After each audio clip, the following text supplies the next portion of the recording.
I would hold on to your build points. What? You're gonna hold on to your build point? Well, that seems like a reasonable thing to do given the situation.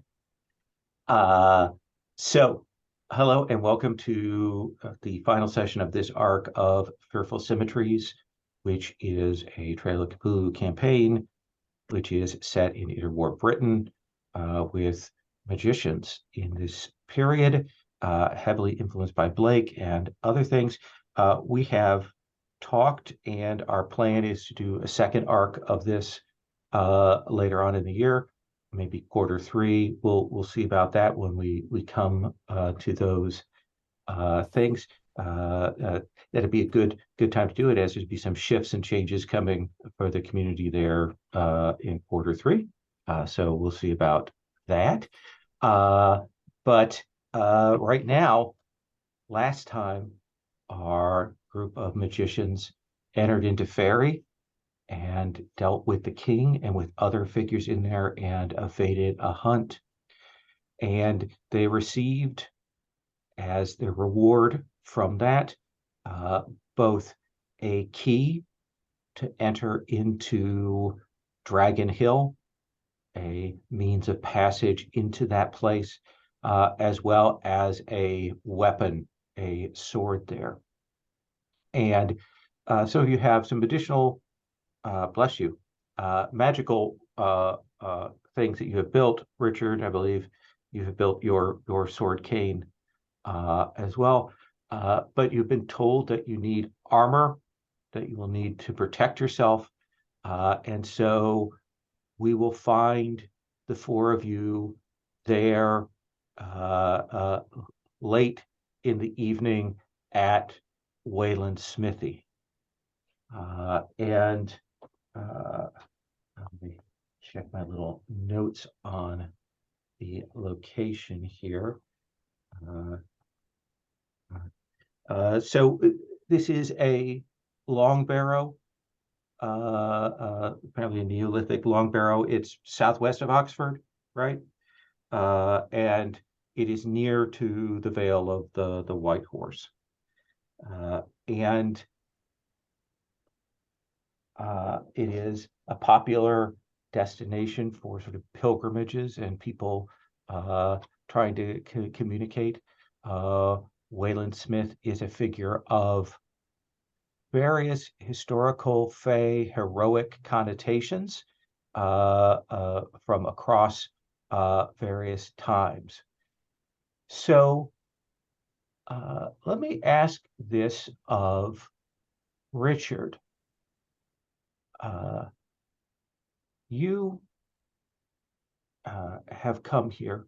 What do you know is like the appropriate means or ways, given what you know of cult and sort of folk history and oral history?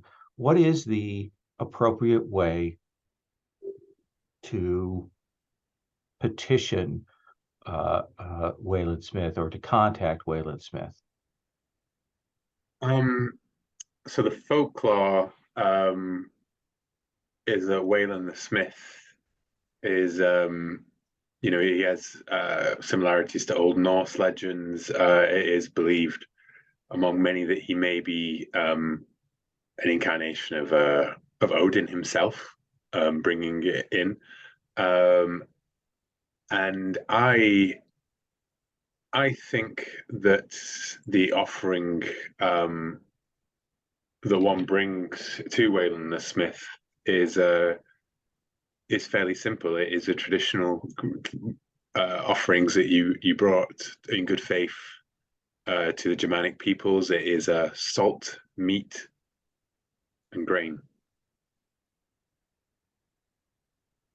And we'll see you carry those things and set them out. And I imagine it's a cool evening night here, kind of set up to camp a little bit and wait. There Uh, are 2 bottles of the local cider yeah. to go with because Oh, you could have gotten some good hard apple cider from that other village that you were at. Uh, so, Dr. Whitewood, as you're sitting there, cool night air, still kind of dwelling on your experiences just a few days ago in Fairy, so real, so incarnate. Uh, what is the sign that you pick up, you who have reached out and spoken with Hearn? What is the sign for you of the notice of Wayland and like the change here? Um, I think I'm going to go with the Anglo-Saxon, the idea that this is about ravens. I think ravens begin to accumulate above us in the kind of dusk, almost like a starling murmuration, but shapes, birds forming shapes in the sky. And those shapes appear to be fleetingly faces. And they will come, and you can tell that something has changed. And then you will see a rock thrown and hear a shah, shah, and the birds will scatter. And you will see this figure, bushy bearded, rough clothes, but fairly modern. Backpack on his side, great big shillelagh-like walking stick with him as he comes, and he's muttering these damn birds. And he will approach over. He looks to see where you've set an extra seat, and he will sit himself down and he will say, "The Morrigan comes singing sweetly for you, hanging about." The turns to you, Isabella, like vultures where you come from, right?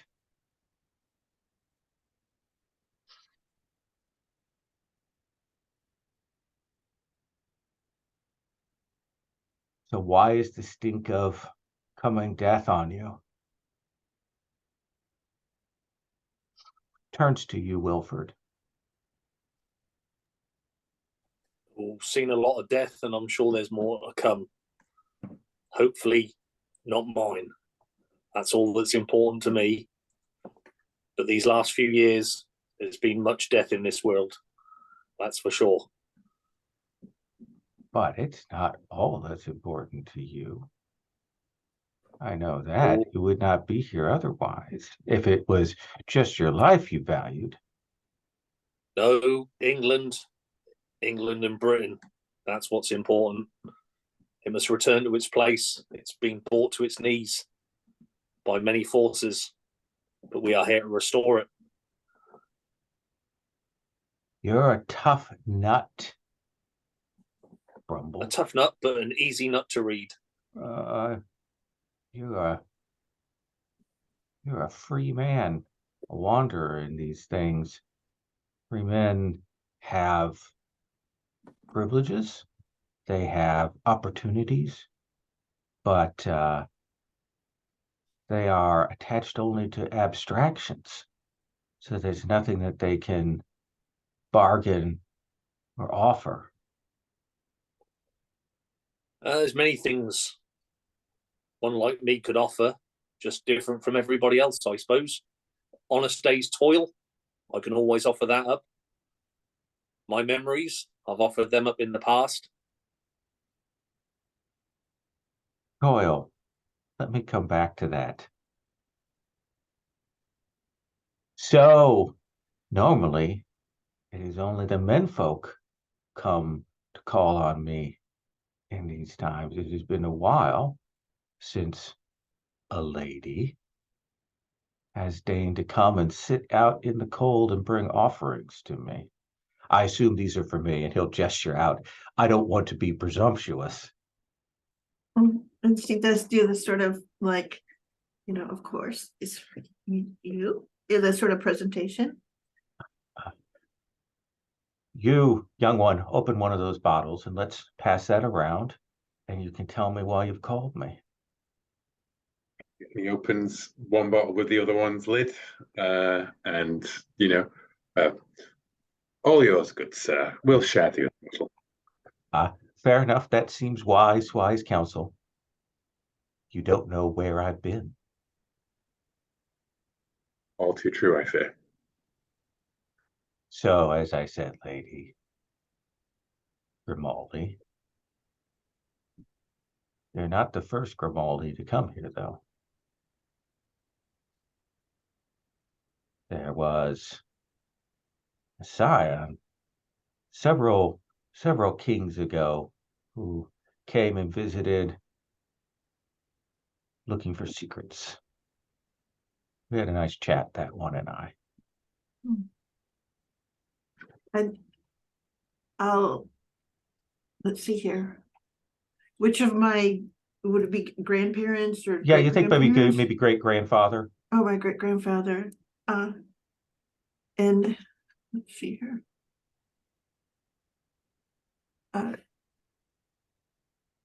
She smiles and says he had the same name as my father.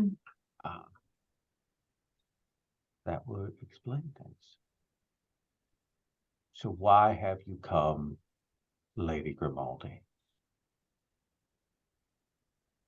And she looks at the others. She goes, we go to battle the red dragon. We have gathered the weapon and the key, but it is armor that we need now. It is your name that was given to us.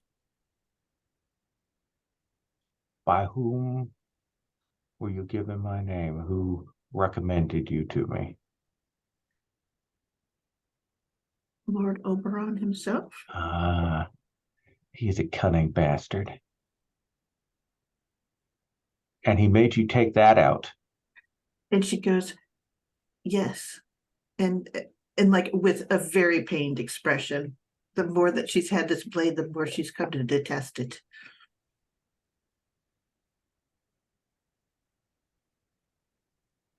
Well, I made the spear that went into the barrow the last time and pinned that dragon in place. That spear is long gone from the world, but that weapon should suffice. But there are multitudinal dangers that you face when you go into there. I know I can feel that it is reconnected to the network. You will need to deal with that when you enter into that place. It is not only your friend you wish to rescue and this foe you wish to dispatch, but understand that this is a node, a thing that others could reach into, and it is by its nature corrupt.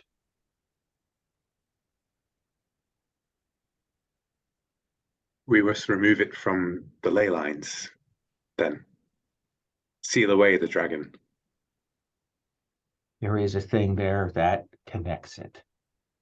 A stone that you must deal with. Shaped like an egg? Oh, no. The eggs are something else. You will find that. This is, let me say this. There are things in there, if you go too deep, that you do not wish to see. But towards the surface, towards the first chambers, the chambers that you have seen, Fraser, you will find a stone, an anchor that binds this place to the network. What? What you really need is to be safe, right? You really need to be protected. You need to be sturdy and ready, stalwart heroes to do battle against the dragon. St. George needed his shield as well as his sword. Well, I have some things that I could give to you, but as is my wont, I cannot just give away things freely. So, Richard,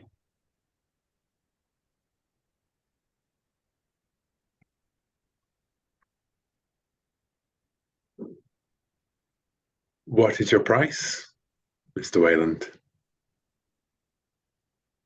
Because what we seek is the life of a friend, as well as the restoration of Albion. So I believe you're the one who can tell me what that is worth to you. now, there's a price different for each of you. I have 4 pieces, and I will offer them up if each of you will give me a gift. But if one of you will withhold, then I will give nothing to any of you. Look around the group. Anyone object, Well, my friends, we must screw our courage to the sticking point. I say aye. Well, let me tell you what I would like from 3 of you, and then I'll get to the hard nut to crack as our 4th person. Richard, would you give me a book? Here is what I want. There are many books in you. There are books that you are going to write in your life, and they are all going to be wondrous and children of your imagination. Well, some people disagree. He glances over at Arthur Whitewood and then looks back. But what I want from you is you will gift me your next book. And you will remember that you could have wrote it, and you will remember that it would have been amazing, but it will not go out into the world. It will be mine and mine alone. It is a fair price, Wayland. I seek to work. I seek greater works than mere literature now. I happily pay it. Good, good.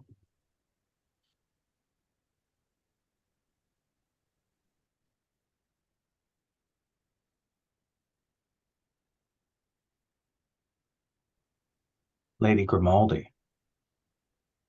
Sir.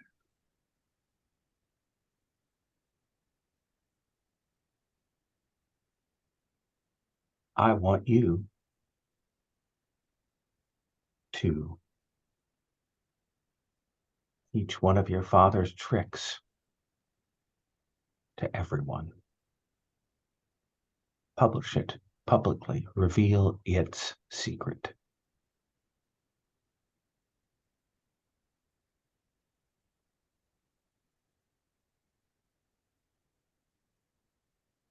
If you will expose yourself in this way, then I will aid you.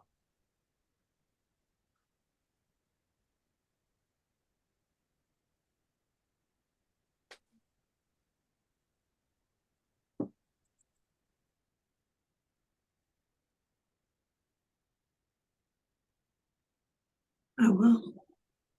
Do that thing.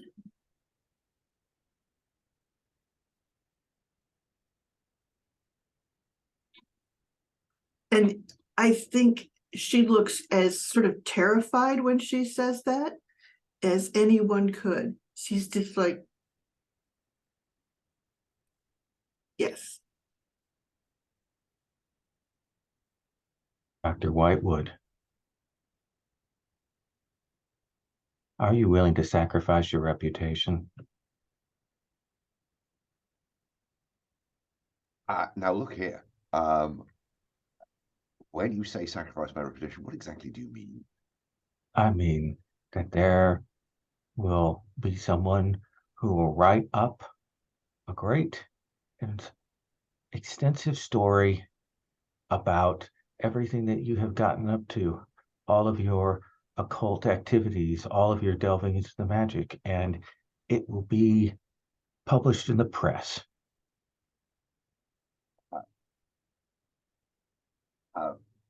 Um, um, it,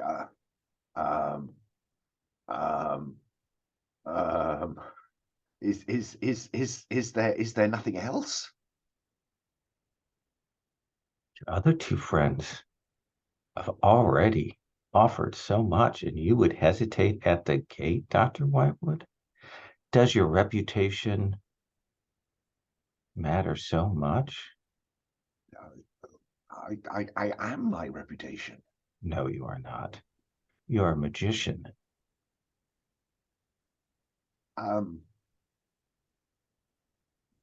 Very well then.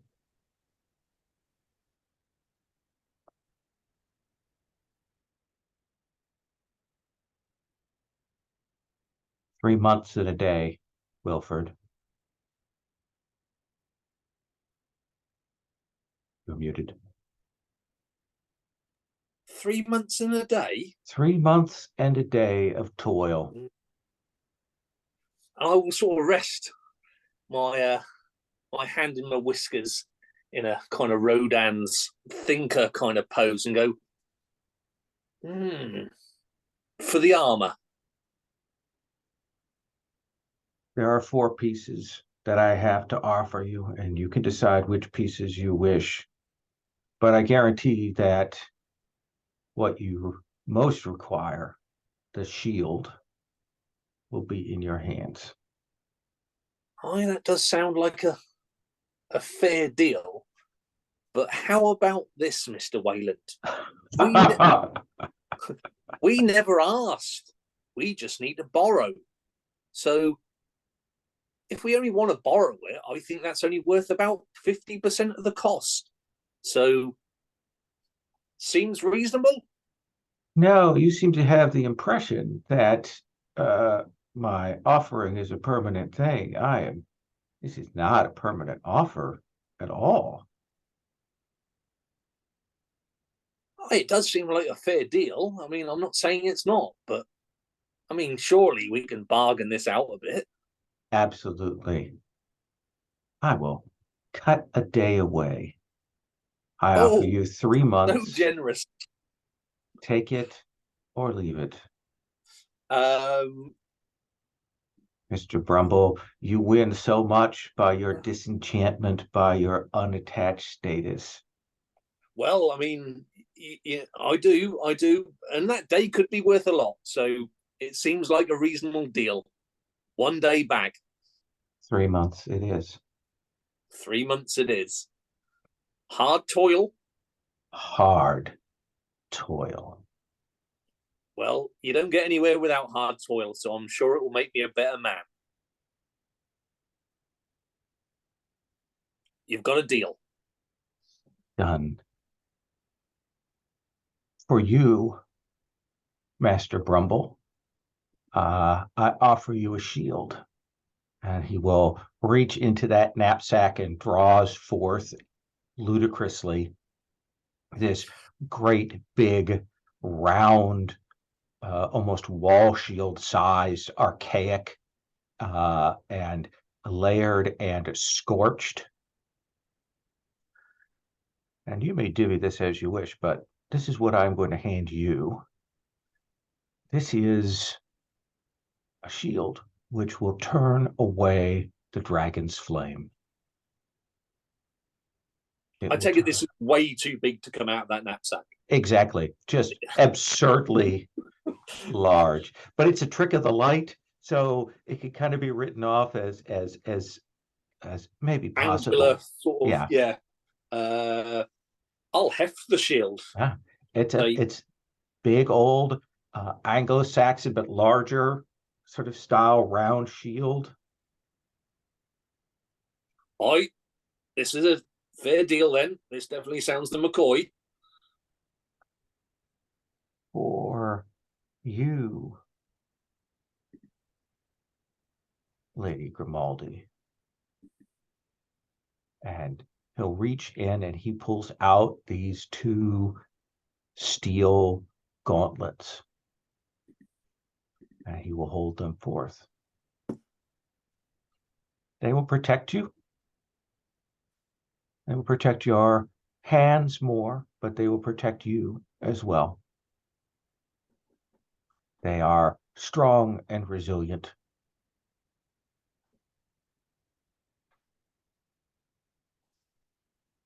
Sorry, you're muted there. I am. I said, as I aspire to be, sir. Richard. And he'll reach in again and he pulls out a set of iron boots. They're kind of absurdly large and look incredibly heavy and look like they were wrought with black iron.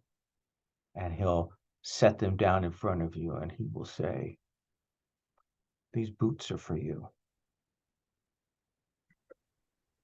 Well, I am a 10.5, if those are the right size.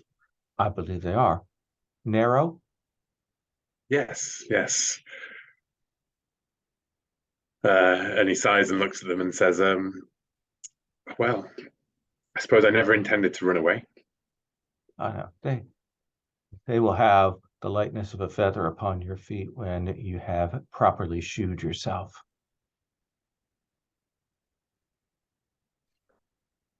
Arthur. And he reaches in and he pulls out a weft of mail. And he will say, come forward, Arthur. I think Arthur approaches rather uncertainly. He'll reach out his hands and he has this great maft of chain mail that he will hand you. And he says, this skirt,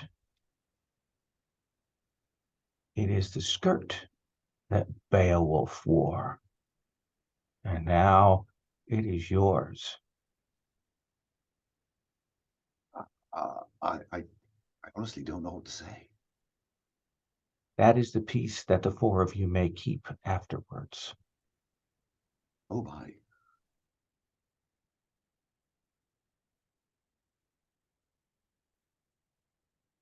So we may keep the chainmail, but return these other pieces. These other pieces will find their way back to me.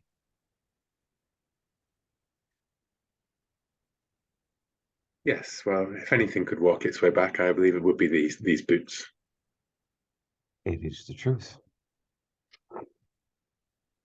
Well then, and he'll reach down and he'll start to pick up the offerings and he drops them in the bag.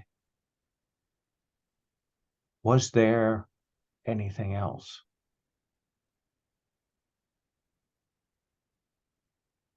What do you know? What could you tell us of what awaits us?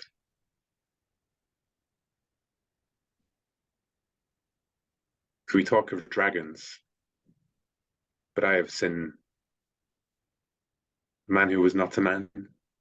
There are other forces arrayed against us. You are great and wise and... Dragon is not always a dragon, but it can be. Know that Blake had the right of it. In the first chamber was a dragon man clearing away the rubbish from a cave's mouth, and within a number of dragons were hollowing. He spoke of the first chamber there. In the second chamber was a viper folding around the rock in the cave, and the others adorning it with gold, silver, and precious stones. In the third chamber was an eagle with wings and feathers of air. He caused the inside of the cave to be infinite. Around were numbers of eagle-like men. In the fourth chamber were lines of flaming fire hanging around and melting metals into living fluids. In the fifth chamber were unnamed forms which cast the metals into the expanse. They were there received by men who occupied the sixth chamber and took the forms of books and were arranged in libraries. Marriage of Heaven and Hell, Blake, 1793. Perhaps more figurative than helpful, but that is what awaits you. Ah, I don't need this salt or mutton. You might take that with you. Thank you, Waylon.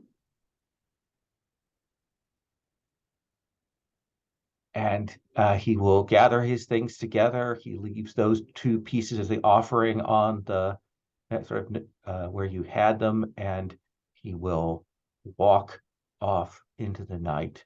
And I think sort of once he's kind of vanished, you'll realize that he took his chair with him, like the one that you'd set out for him.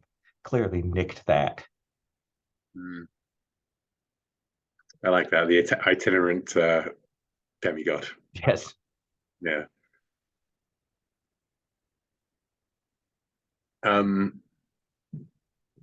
Shall we call that scene? Because I think it's Yeah, I think really so. Myself, yeah. So you four know where you need to go. You have the items, but I think we need to see what preparations, what interactions you do before you go into the barrow, into this place. So Arthur, the group disperses for a bit to make sort of final preparations for this. You know that this is important. You know that it is only a step. You've seen other threats that are out there. This Portmore, this antiques dealer, this person who claims to have the rights to Albion. These are all things that are out there. But right now, this is Crispina and a threat to the nature of the ley lines itself. So, what is the scene that you would like to call, Arthur, after this in preparation? It's a flashback. Okay. Presumably, we found somewhere to stay locally, some pub or inn, and so a flashback to Arthur looking out on an English summer morning, writing a very long letter to his wife, and it ends saying, "I'm sure everything will be fine, but were it not to be, know that you have been my rock and my harbor, and without you, I would not be the man I am, or the man I hope to be. And whatever happens in the future, know that you will be fine. Your loving husband, Arthur."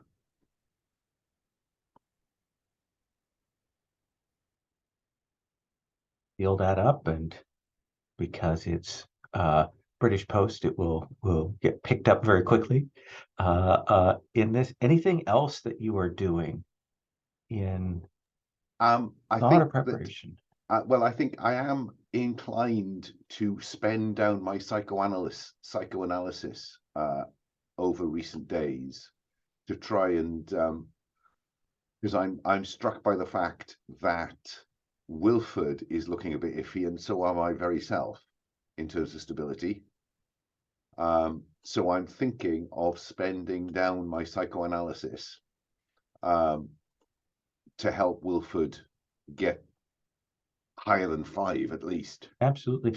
Now, is it 1 for 2 with psychoanalysis? I know that is with first aid. I can't remember. Right. So it costs you I only believe one. it's the same.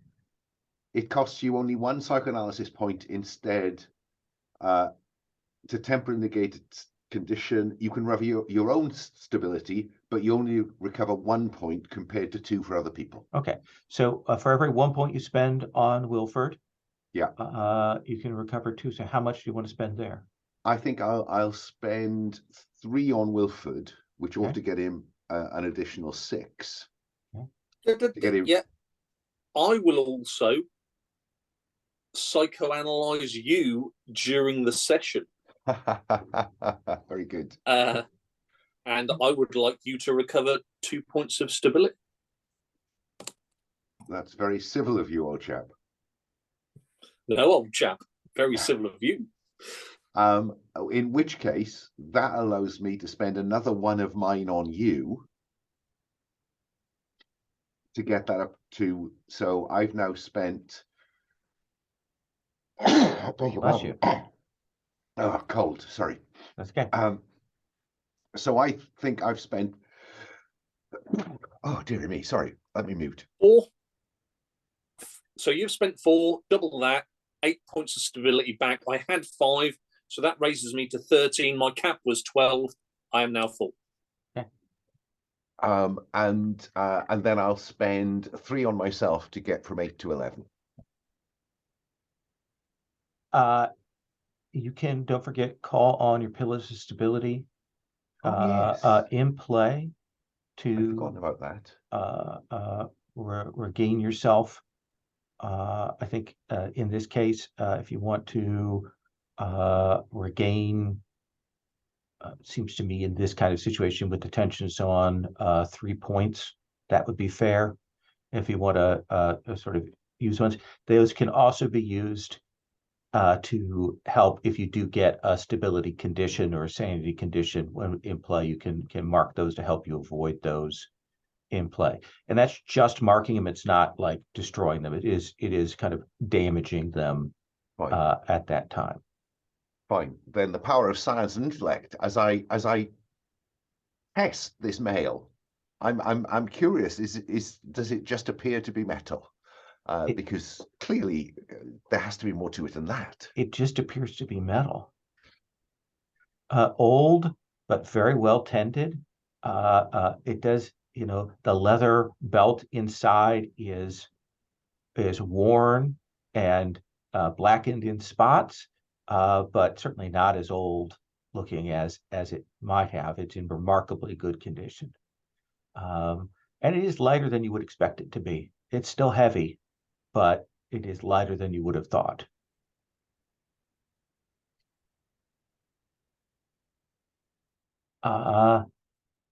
And remind me of your Zois, your connection. My Zoa is Bromion, which I've associated Bromion with my field microscope. That's right. And it grants me 3 bonus points in knowledge, but I've used those up. Okay. Wilford, what is the scene for you? I know we see the scene of you and Arthur sitting around and talking in one of your rooms, chatting for a while, but what else do we see of you? So I'll probably weave this in with, we're in Oxford. Where are we actually going to end up geographically? Geographically, you are going to be at Dragon Hill, which is it's a little bit south.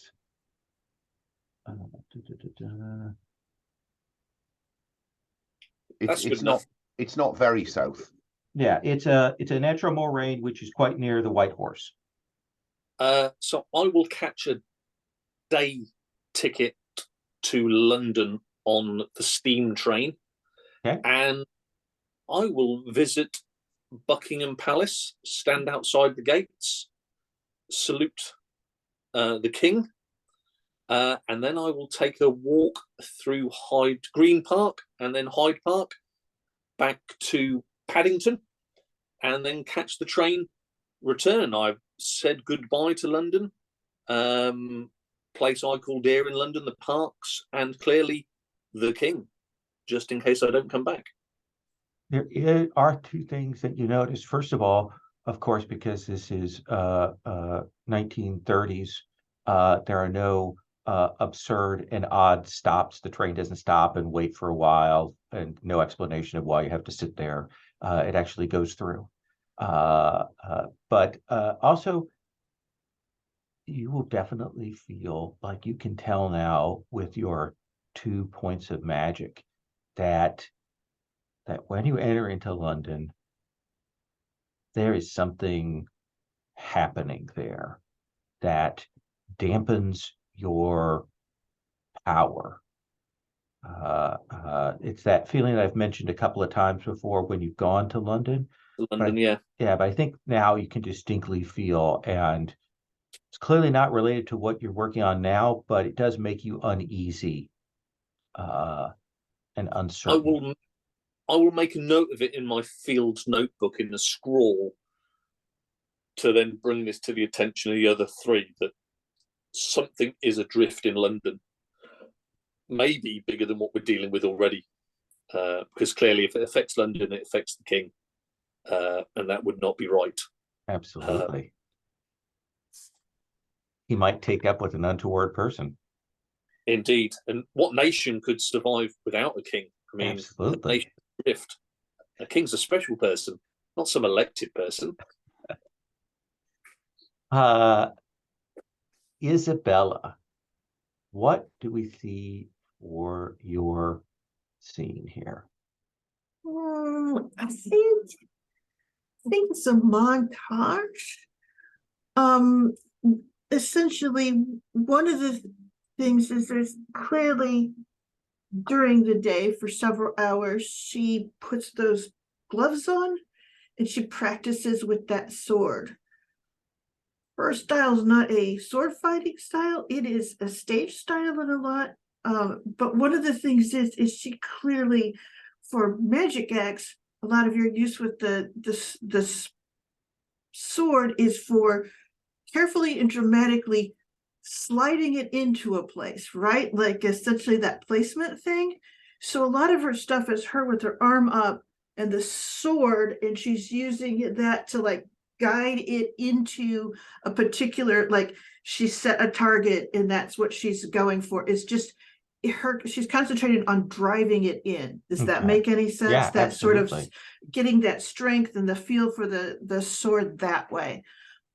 Because that's how she uses a sword. So that is, there would be no fancy swordsmanship here, because her weapons was really for thrown blades. And she does have those as magic thing for backup, that she had worked on that mirrored blade thing. Right. So in the meantime, but then the thing is that you will cut and you will see in the evening, it's she and Sebastian go dancing, and they like dance late into the night, and then the next morning she's back working with the sword, and then she goes dancing, and that's entirely what she's doing. That is a big thing during this period. It's one of the big village events on the weekends, and also dance halls here in London, very popular. And in Oxford, they would have them. He would make sure that you do it in one where the students don't go, just for propriety's sake. No problem. But yes, and he will say, you seem distracted. He goes, oh no, laser focus. We're going to see the red dragon.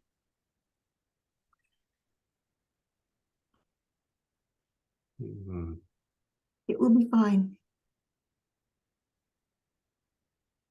Now, you came out of fairy fine, so I should not doubt you, and you are a modern American woman, so I have no right to be worried about you, but I will be. I appreciate that. Even we modern American women like to be fussed over a little.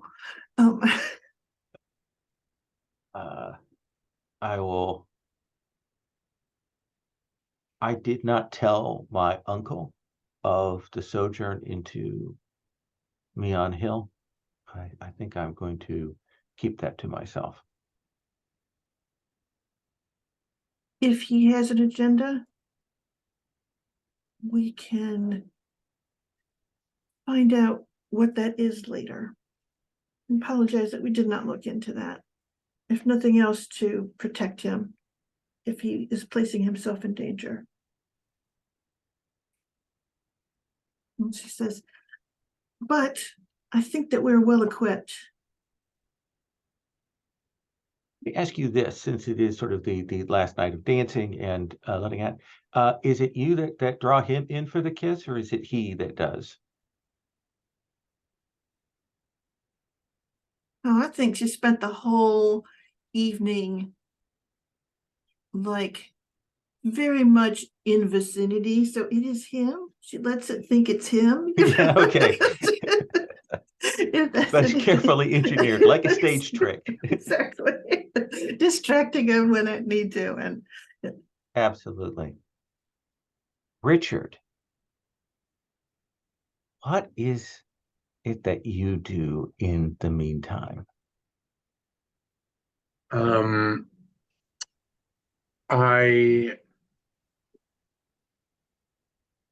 I think I request my brother to come help me with something, and he visits Richard at his home in Oxford, where the writing room has been normally it's a very busy, filled with all the stuff that Richard is writing and researching and things like that, but all of his his journals and things have been flung to the floor, and you can see the manuscript for his what was it? An English Storm was the first one, so a Scottish Rose would be the next one, right? Okay. And yeah, there is the title, and Richard is wearing the boots and he is fiddling with things, and there's all kinds of stuff on the bench where he would on the desk where he would normally write, like mechanical things, and his brother comes in, picks up the book, the manuscript, flicks it open. His puzzled look crosses his face when he sees that every page is blank. Like, you can see Richard's penmanship has filled in, like, there's notes and things and crosses through pages, but the actual text itself appears to have somehow disappeared over it. Yeah, Richard just turns and says, "Oh, put that thing down, Michael. I need your help with this." What are you going to explain this?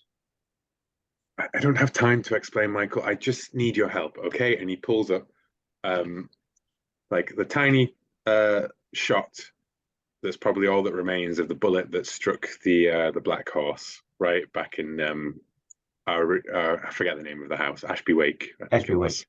Yeah. And you can see that Richard has been trying to create a shotgun shell that would contain this as part of the shot. Does that seem the best way of delivering, I think, a fired bullet? I think you can I think your brother will say, "Are you trying to make a bullet from this?" Well, this was a bullet, and I would like it to be again, yes. And well, I've tried my damnedest, but you are always better at this kind of thing, and the service and so forth. We'll go down to a hunting shop and we'll go and get this fitted out. Good. See, I knew you'd know what to do. I have to be careful with these things. These are the kinds of things. I had a friend who made a hobby of making bullets, and he got a little too distracted one day, and one of them blew up on the machine and put a piece in his eye. So you have to be careful with these. This isn't just a joke here. Of course, it's not a joke. It's definitely important. This could be all that stands between my friend and, well. All yes. Right, let's go walk, because and he will take you for that walk, get you outside to the streets of Oxford, over to a shop, and on the way he will say, Mr. Rutledge, your supervisor at the firm, called me. Indeed. And probably among all those papers scrawled on the floor, there were a few unopened letters from the law firm that Richard has been completely ignoring because, yeah. He says he hasn't heard from you, that there are matters that you were assigned that you have not taken up.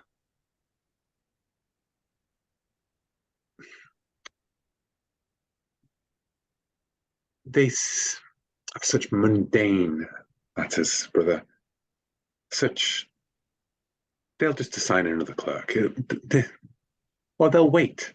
I mean, these cases, these probate, this tax, this financial, it's all just such boring dross.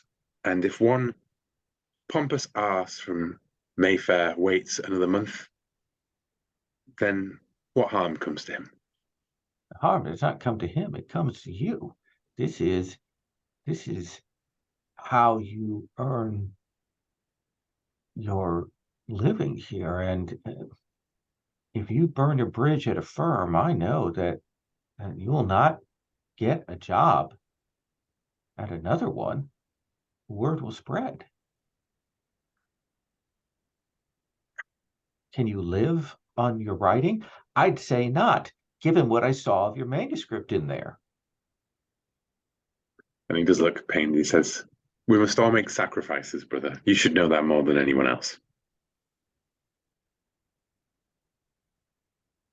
And I'm happy for us to have an actual proper argument, yeah, I think this you don't get to use that against me. I think there's a lot of, I think the whole time you're getting the guy to get the little thing to stuff the bullet and get the gunpowder in it and stuff. Yeah, you're still arguing in the store. He maybe looks the shopkeeper looks a little concerned, but does give you the bullet. And I think that eventually, your brother storms off. Yeah, I imagine that my brother storms out of the shop and the door swings shut, and that's when there's a holding out the payment behind Richard, and Richard will pay the man. And I would like to tap my source of stability. Okay. Because I think that Richard was trying, in the course of that argument, was Richard talking about having to, do what's right and fight for something, and then demanding what the hell are you talking about? And I'm like, look, if I don't come back, and the whole kind of you're wrapped up in this nonsense sort of thing, because he doesn't really do any of it, right? Yeah. So I will restore my entire missing 2 stability. Okay. Definitely worth alienating your brother for 2 points of stability. Yes. But I now have a black bullet, the bullet of the black horse, as I put it on my sheet, which I would like, probably mechanically, gameplay wise. I said it in the chat, but there's this idea of laws of sympathy, the magic of sympathy and things that have interacted before having some power. And this black horse did appear to be linked in some way to our great enemy as well. Some sort of sympathies there. If not just the fact that it's supernatural. I'm hoping, the hope is, and I'm happy to invest magic or do 2 rolls or whatever if it comes to it, but to invest Wilford with a means of, because he's obviously more handy with a gun than anything else, right? He's the only one who is that handy with a gun. Right. It would be useful for him to be able to shoot said black horse if it comes running at us again, and maybe it work this time or something, I think that's absolutely fair. I don't know what it's going in with, because Isabel's got a sword, Wilford's got a shotgun, a magic bullet, and Whitewood has his courage. You should ask what Whitewood is going to bring. Wit. Wit. His reputation. So we are going to take our first break here, and then we're going to cut to Dragon Hill. So take 10, and we'll continue on. So we will cut to the hill to Dragon Hill there. I think all of you are much more attuned to these kinds of psychic vibrations and the power of the ley lines.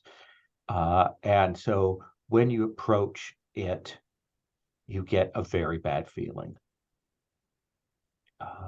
You will see that there is as I mentioned, kind of a bald patch on the top of the hill, which is supposedly where St. George slew the dragon.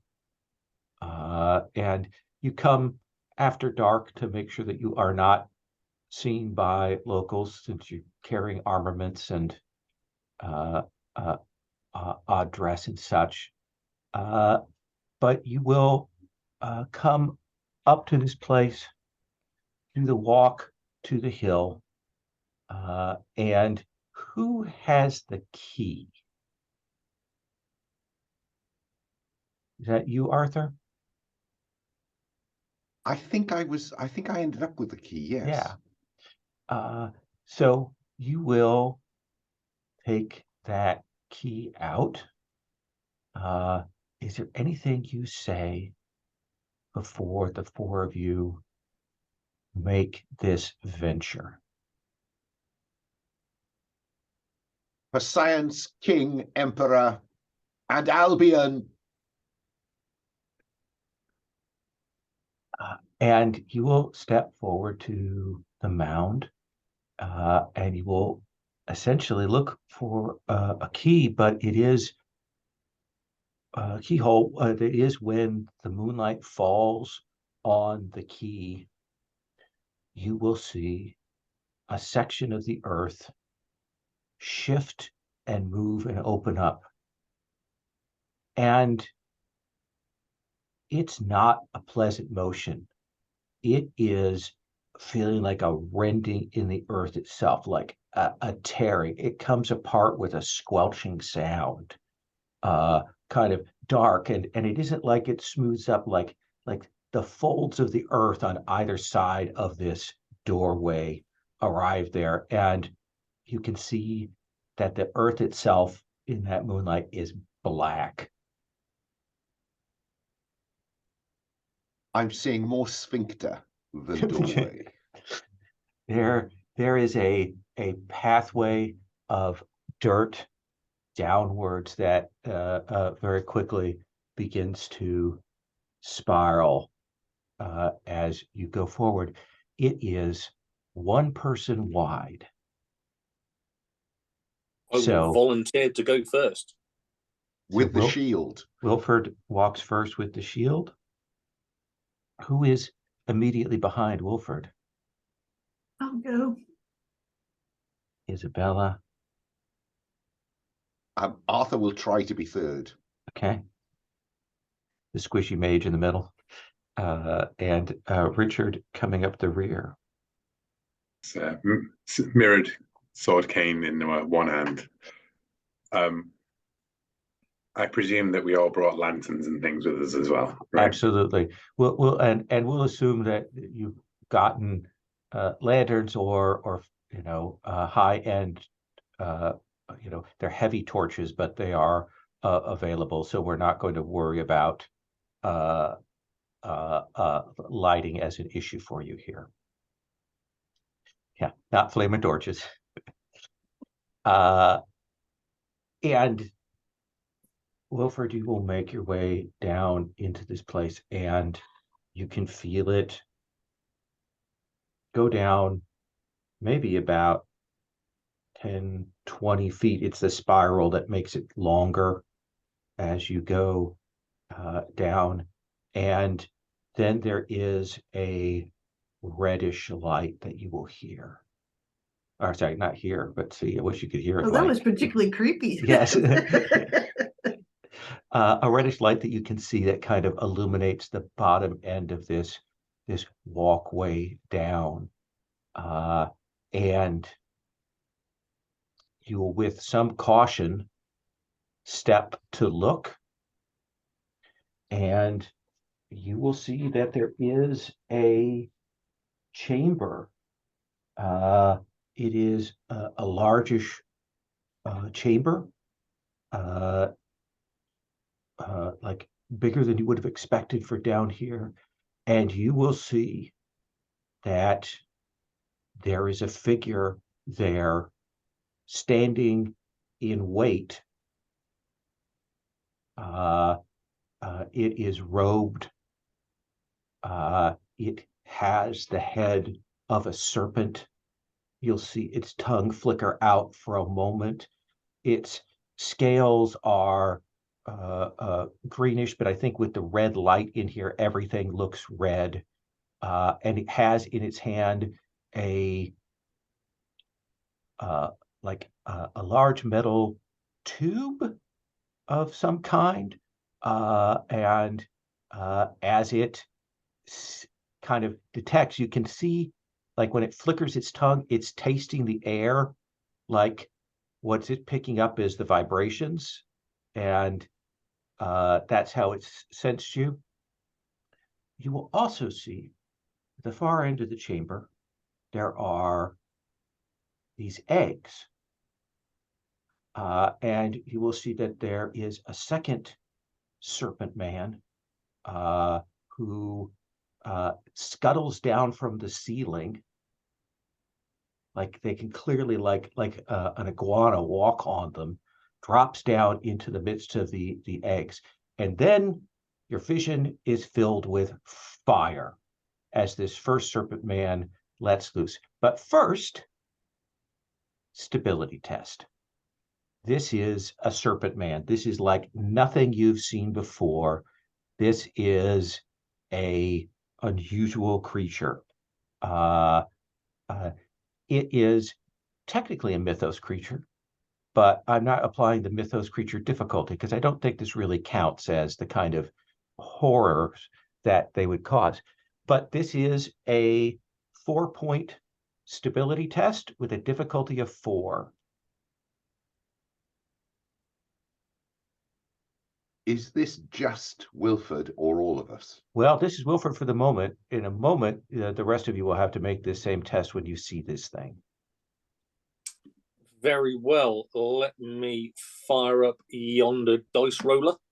Okay. And I'm going to spend 2 points because I like to still have a chance of failing and wasting even more stability. Absolutely. Let me even put +2 in there. Excellent. Rolled 5 + 2, 7. So Okay. it costs me 2. 2 points from this thing. And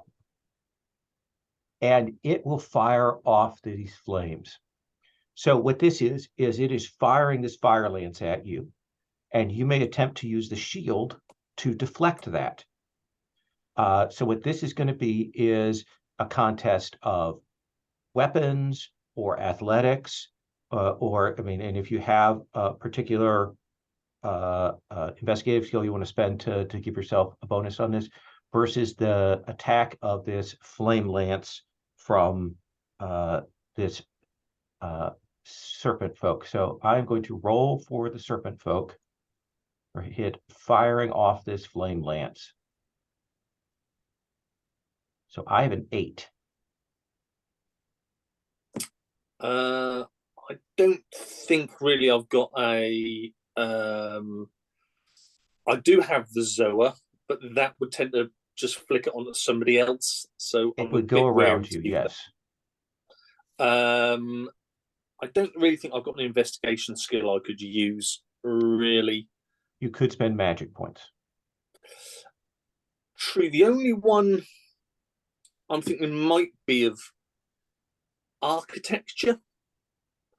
Oh, interesting. To get a correct angle. Or somewhere to... Make that spend. That'll give you a +3 on your roll. And I will spend, so I've got to beat 8. Have to hit an 8 or better. So I've got 3. I'm going to spend 3 from athletics. I spent all my build points to bring some athletics back up. So that's where the build points went. And easy come, easy go. Indeed, it is. So I'm now rolling at 1d6 plus 6. Okay. Oh, rolled a 1, so No. that didn't work. So failed. Unless if it's an attack, it's harder against me because I have high athletics. Did you take that into account? Yes, but I still rolled an 8, so it does hit your target number of 4. So fair one. It will roll, and you're going to take 7 points of health. Oh, that's nothing. Flesh wound.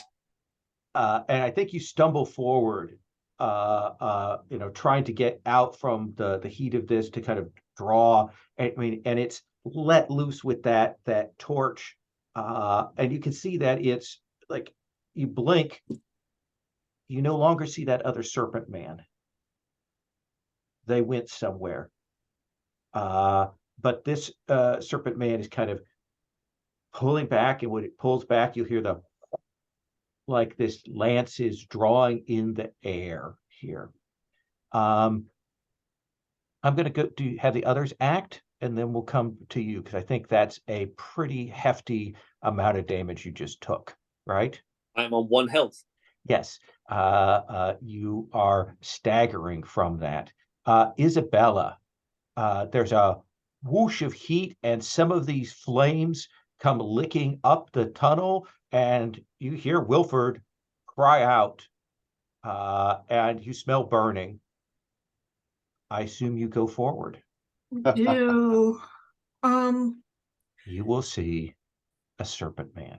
You've never seen anything like this. You've seen other things. You've seen Bayaki and other creatures, but this is not like anything that you have seen. This is a difficulty 4-point stability test, because it moves like a person. Okay, I will spend 3. Okay. And a roll, I will succeed, but yeah, just because. But if you need me to roll, I can roll. Just roll. Okay. Will do. Sorry. That's okay. Moldy. So 1d6, and then I'm adding 3. So I rolled a 2. So I'm glad I did it. Yeah. So you will spend those 3, shake it off, and what do? You can see that Wilford wasn't quite able to get the shield up in time for this thing, and is quite badly hurt.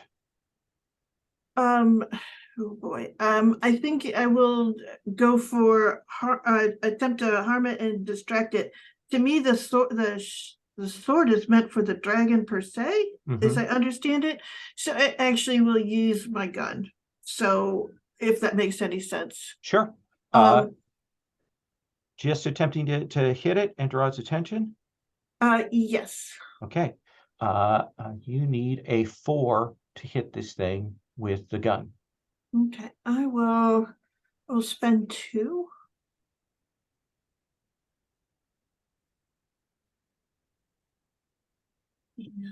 Roll again. This time I'm rolling and adding 2. Yes. So 7. So that is a 7. So go ahead and roll me a d6. A 4. So you will fire, and it will hit this thing, and it will, stagger back. Its attention now turning towards you. You can tell that you hit it pretty solidly, but this thing is scaled, and you would have expected the bullet to have done more harm than it has on this thing. Are you moving into the room? Are you standing your ground there? What do you think? Let's see here. I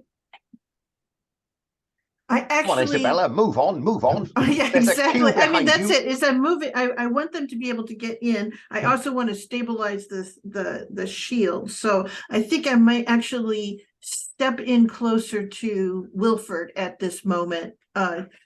though I'm still making sure I'm visible to Absolutely. the So I dragon, think you can give aid to Wilford in terms of using that shield to deflect fire or whatnot on Okay. following rounds. Thank you. Arthur, Did I hear you say that it was using sound and vibration? it Or is was it- tasting the air, and that So is it's how it is. smell. You're not sure? Okay, well then I would like to roll preparedness, please, Okay, because I'd like to throw a stink bomb. interesting. Yeah. So I think that's difficulty 4 for preparedness. Okay, so I will spend 3 of my 6 preparedness. Okay. Oops, wrong one. Hang on, in the wrong window. Here we go. Down to 3. Perfect. So And then 1d6 plus you're gonna 3. throw this thing at it. So that's a 6. Yeah, 3 you got plus it. 3 is 6. And I want to throw it at its feet in the Sure. hope that we can disorientate it. Make an athletics roll. Yes, exactly. As long as it smashes, I kind of don't care. Okay. But I will spend. What's my difficulty? Difficulty is 4. Okay, I'm going to spend both the remaining athletics. Yes. Because needs must when the devil drives. D6 plus 2 is an 8. 8. So this thing falls and hits and immediately sparks up into its face, and like it rushes backwards, like away from it, and it's spitting, and you can see as it spits, its spit is kind of a viscous green, like it's got poison in its mouth, and like the taste of the stink bomb on its tongue is just wrong, and it looks disoriented right now. Richard, sorry, Arthur. Also, I would like that stability test from you. Oh yes, you would, wouldn't you? I thought I might just have rolled through that one, but never mind. No. I will spend 3 of my 14. Okay. There we go. So that is a 7. Yeah. So you will. I'd like to run after it, Okay. waving my coat at it, seeking to create a draft of this stink bomb to drive it off. Fair enough. Richard. I mean, I think Richard will push past Dr. Whitewood as the serpent man staggers back, Okay. and just try and skewer it. Okay. Let's have you make that roll. Taking advantage of its, I'm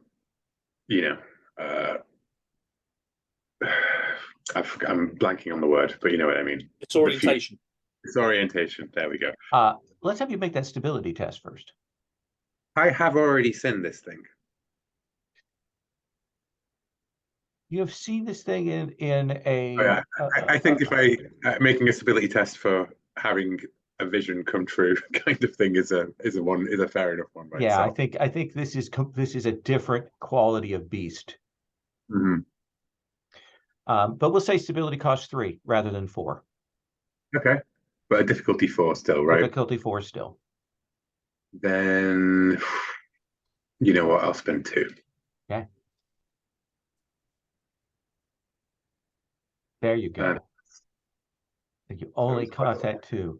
And you're striking with your blade? Yeah, I'm trying to run it through, I think. We'll say that for this round, it's going to have some issues hitting. It's going to have to spend 2 for 1 for attacking, but also for until its next action, which is going to be soon, you need a 3 to hit this thing. 3. Then I will spend 2 points of weapons. And I'm not sure that rolled, but they said exactly the same result again. Yeah, I don't. Yeah. Oh, yes, it did. No, you did roll. That was my stability test, I think. Oh no, it's just exactly the same thing twice. Yeah, sorry. It's in the roll history. That's confusing. Yeah. So go ahead and roll me a d6 for damage. Does this serpent man count as a otherworldly creature? Yes. Then I deal +2 to it as well. Okay. So I want to roll a d6. Okay. +1 because it's -1 as a weapon, right? So it's -1 for the weapon. So you're rolling with a +1, as well with the success that you got there. I'm ignoring its armor. That's a 5. So you rush up on this thing. Where do you hit it that kills it? Not the heart, because its heart's in a different place, but where do you hit it? It's not the heart, but it is like, like straight up through the abdomen, like a sort of like a lunge and an upper thrust. And like it goes like in a human, you would hit the heart, but I've basically like gone all the way up through the chest, like kind of as it lurches forward, right? And I'm like, because I don't think Richard's ever stabbed anything before. Yeah, goes in, it's solid. It's still staggering back from the smoke, which is wafting all around you. And there is a bit where its face is really close to yours, and you kind of have to move your head away as it spits venom that will hit the wall, and then it slumps, and it turns a different color, like it was a kind of a poisonous green and yellow, but as it falls, you see it blackens. The skin of this thing blackens, and then it collapses to the ground. The venom that's sort of dribbling out of its mouth, I think, Richard gingerly steps Wayland's iron boots out of the puddle that splurges forwards, but obviously Wayland's iron boots are fine. Right? Yeah, no, perfectly fine here. And by the way, Wayland's iron boots feel like dress shoes on you in terms of weight when you walk around with them. Yeah, he did. He was rather sprightly down that passageway, given that he's wearing these huge iron clodhoppers. Wilford, you are preparedness to have a stoppered glass of vial. You are a doctor. I'm sure if you wish, you will have that if you wish to take a sample. I'd like to take a sample of the venom. Okay, please. Wilford, you have the shield, and you are in agony right now. I would still like to use sense trouble to try and find where the second serpent man is. I think that you will realize that there are 2 passageways out of this room at the far end, and it clearly went down, like it clearly saw a threat.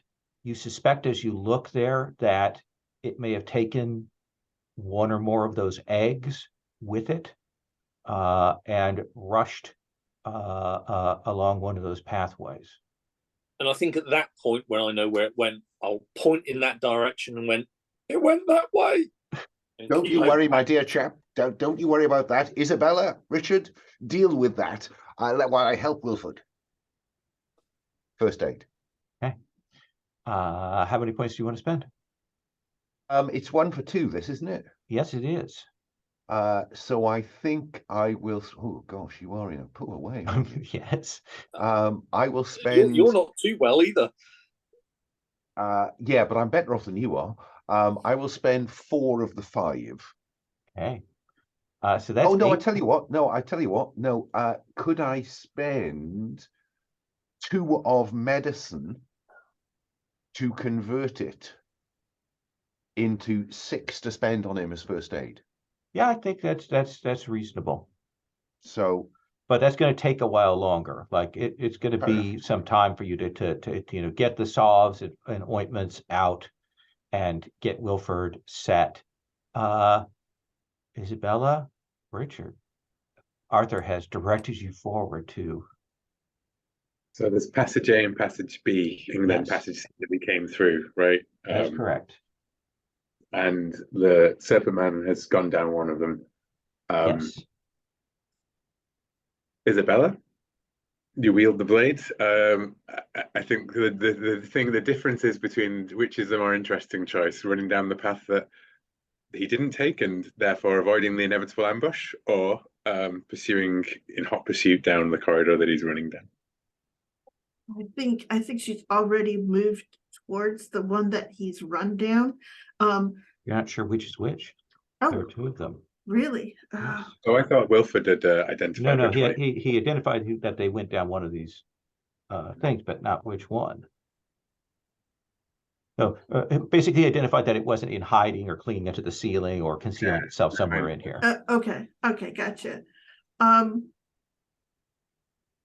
what are the passages like? Are they like real twisty and everything? I mean, like when you look, can you see anything down them, or is it like the start of a spiral?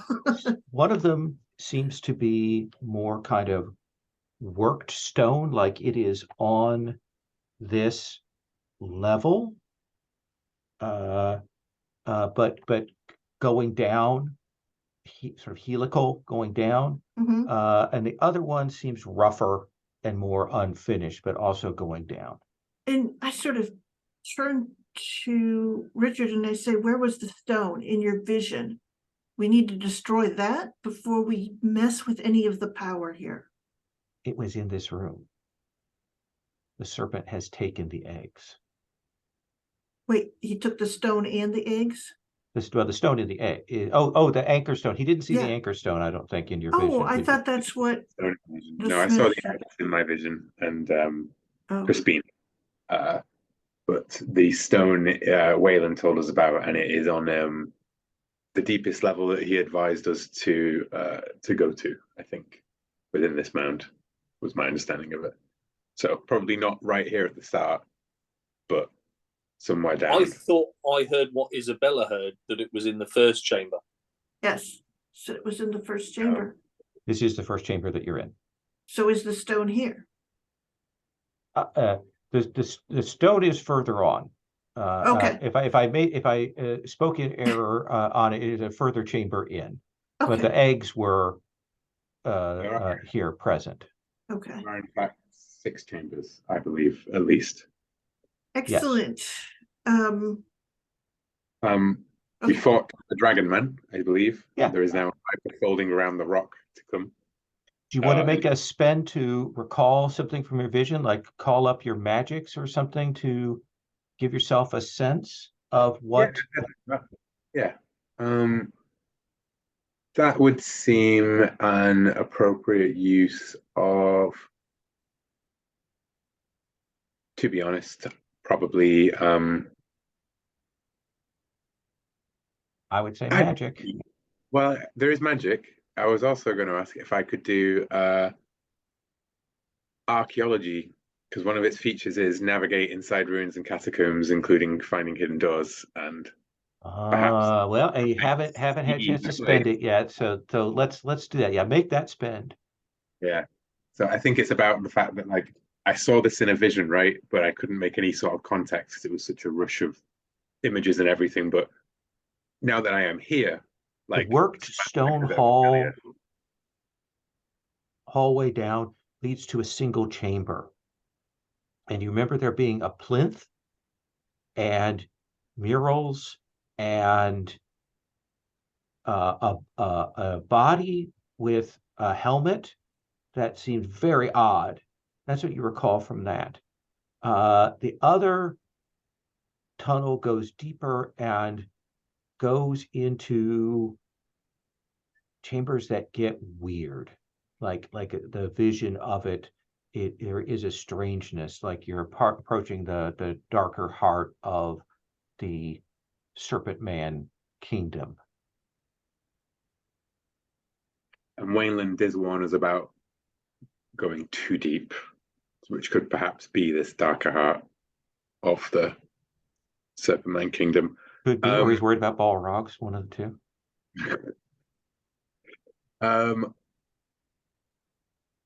I say, I think I convey that to Isabella, that but I believe Richard says that I think that he points to the construction. What, this is where we need to go, but perhaps it went that way.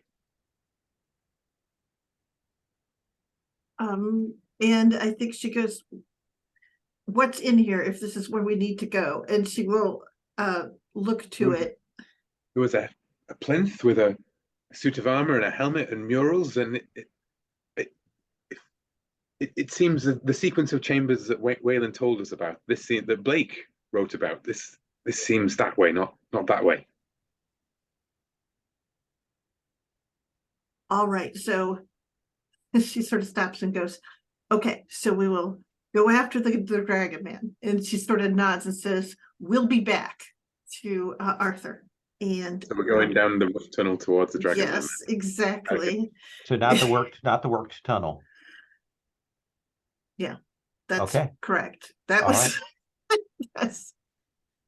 So the two of you will move down this tunnel. It feels like that sort of black earth that you felt above, not the rich black loam of a field, but earth that something has seeped into it, some corruption, some vileness has come into it, and you will come down into a chamber, and it is immediately disorienting because there is a trick of the light. You can tell this is something you're very familiar with. The painting and forced perspective and stuff to make this chamber look even larger than it ought to. There's a French word for it that I'm not even trying to pronounce. But the walls are painted with birds and like pterodactyls and great eagles and weird flying fleshy things that are circling around. And you can see that the floor is in a spiral pattern, like it has been marked and wedged in a spiral pattern. And at the center of this room is a great black stone, and that you can tell is this anchor stone. There is a portal beyond that seems to go deeper, but your attention is drawn to something else, because close by the doorway you will see a beast. It is an enormous rat wolf thing that is there, and it is clearly waiting to pounce. You will see that there is a second one that kind of pokes its head up and moves to stand its front paws atop that stone. Yeah, looking up. And I mean, imagine like a great giant wolf, biggest dog you know, but with rat features, and it comes rushing at you. Isabella, this thing is going to try to bite you. What is your athletics? It's 4. Okay, so your hit number is a 3. So I will roll to bite. You may attempt to spend athletics to dodge this thing if you wish, because it is a melee attack. Okay. Let me roll for it first, so you know what is going on with it. Let's see. So it has a pool of that for that, so it will spend that. So I have a 6 right now. That's a tough one. Let's see here.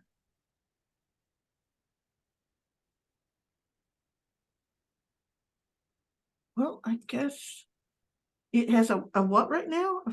A 6. 6. Well, I have 4. I guess I will spend it. Um,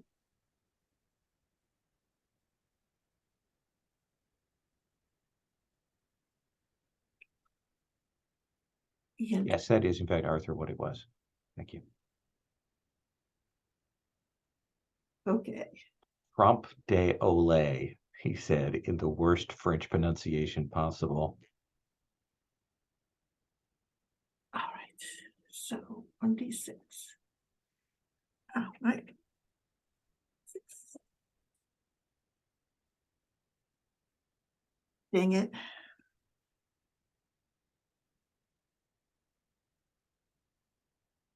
You just roll with +4. You should roll a d6 +4. I know. I did a typo. Oh, 1s4. God, I'm just completely off on the thing. Sorry. That is a 9. 9. So you will dodge out of this way, this thing, and you're glad you do, because as it comes rushing at you with those great fangs, you will see its tail come up, and you'll see that it has a scorpion stinger tail on it. Yikes. And if it had bit you, it would have lanced you with that. What do you do, Isabella? Well, it's right here, right? And it's eye is by me. And I have a sword and I have gloves, and I think I'm going to seize its ear with one of my gloves and force this sword through its eye. Okay. A 4 to hit this thing. Okay. I have weapons of, let me see here. I have weapons at 6, but I have 2 build points. I'm probably gonna need them for this. So I'll just change it to 8 now. And I need a 4 to hit it. Yes. So I'll spend 2. It gives me a decent chance.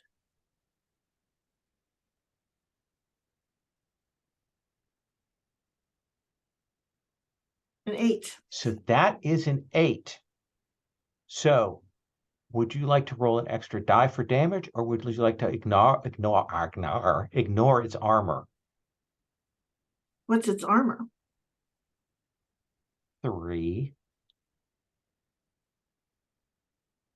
I'll ignore its armor. Okay. So go ahead and roll with this sword. You're rolling a d6 for damage. It. A 6. A 6. So you pull back and drive this rusty pitted blade into the eye of this thing, and it will cry out as you carve away part of its face, and it staggers back and it roars a yowl. It's still up. And the other one begins to move towards the two of you. Richard.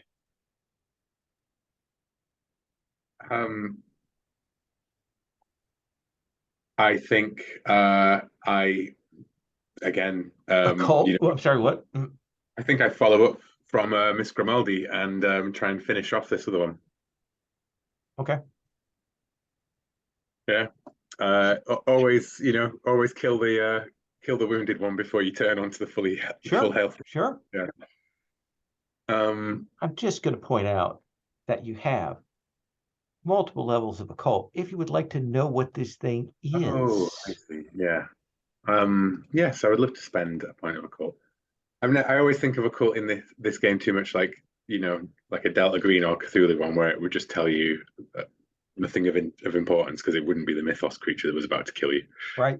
Now, you will recognize that it's out of place. It's like a Babylonian style creature. It is called Manticore? Urdimmu. Urdimmu. Urdimmu. And the thing that will strike you is that it is weak to salt, and it is also distractible with fresh meat. Wayland's message rings in my ears as I recognize That's the only reason I'm giving you that occult spin, or else I would have let you just go on and attack it. Yeah. So the one that's rushing towards us, I am going to pull out the mutton from my satchel, Okay. and I'm going to, and then try and lure it off in a different direction. Simple athletics test, difficulty 4, to draw the fresh one's attention off. And then I'm going to come to Wilford. Spend 3 points of athletics because I definitely don't want to have to fight this thing. Okay.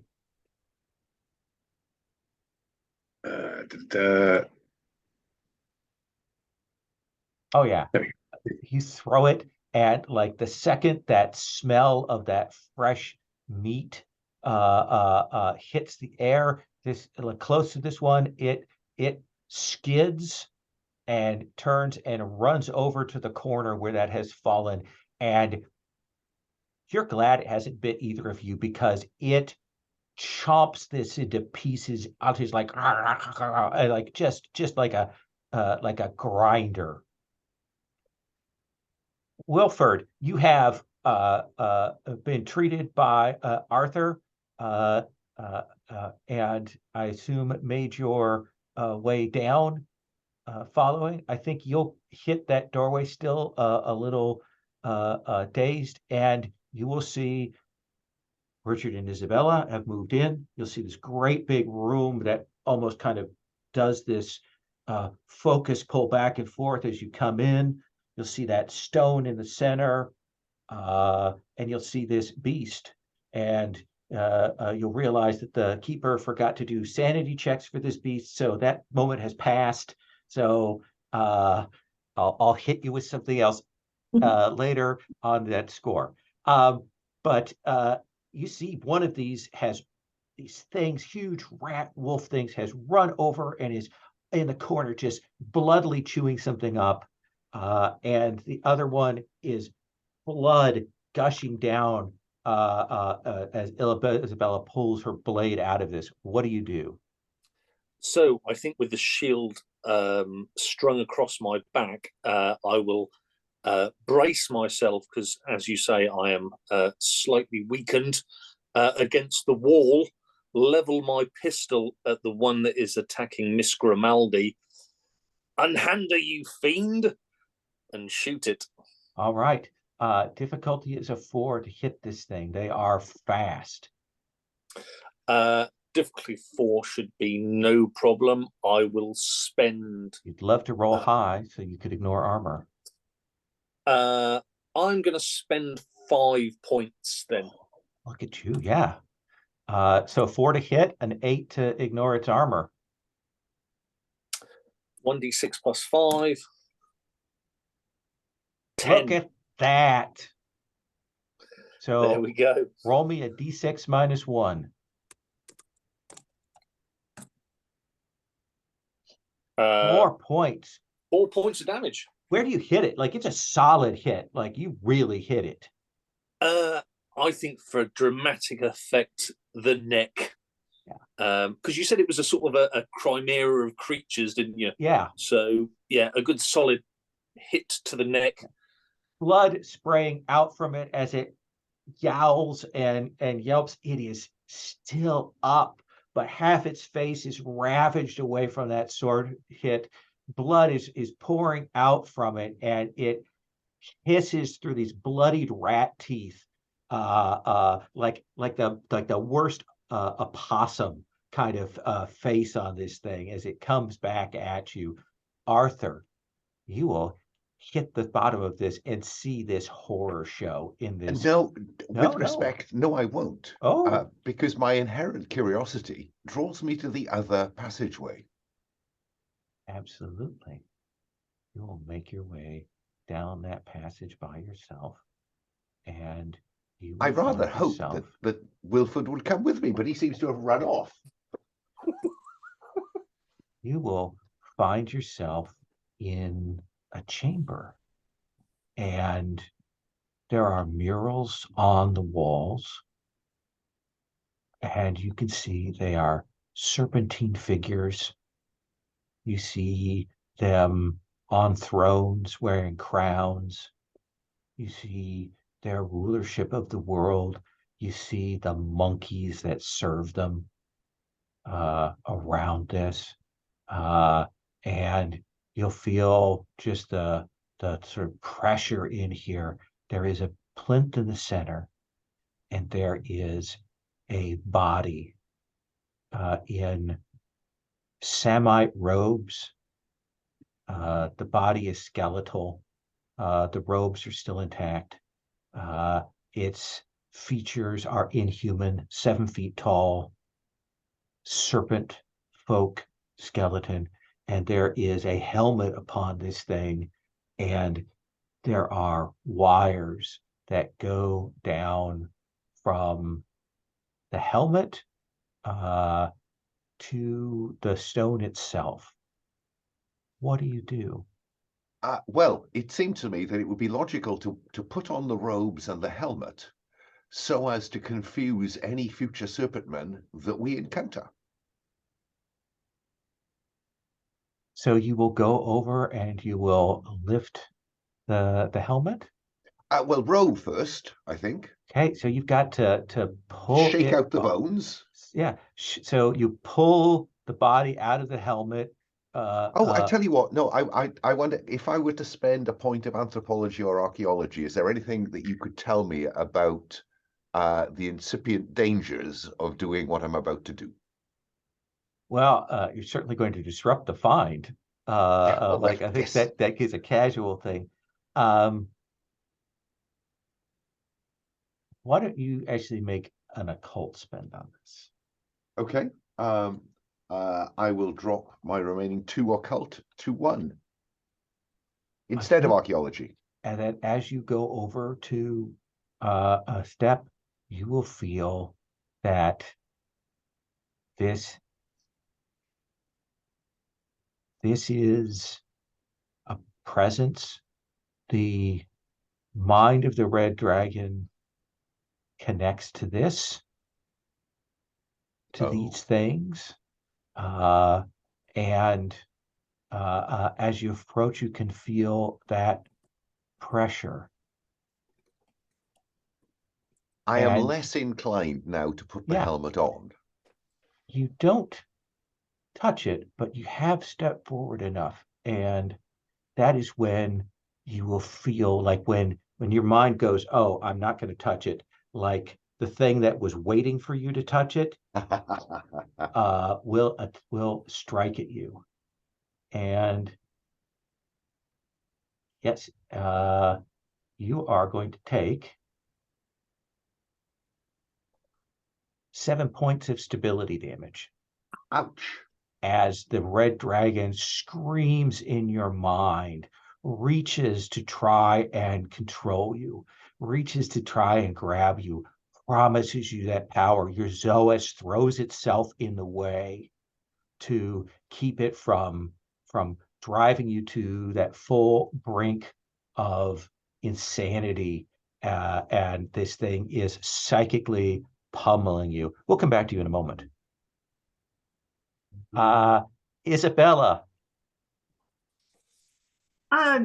So salt, he says, salt. Well, we had been given that hint from Waylon, so I think I'm not going to say that she has a pocket full of mutton, but she does have a pocket full of salt. So I do think that she's probably going to fling some of that. And if I need to spend some preparedness, I'm prepared to do that.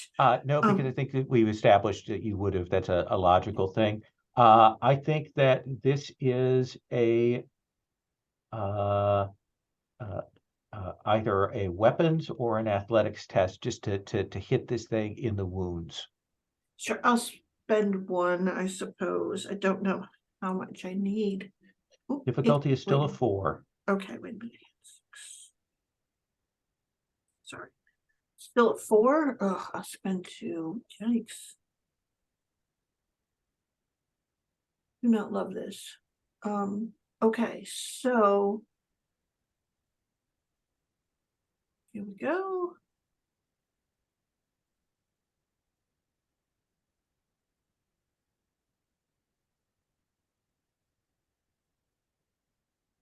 So I got a 4. Fling this salt, like great things of rock salt that you have in your pocket, and he will fling it, and it will hit the wound of this thing, and immediately that burns.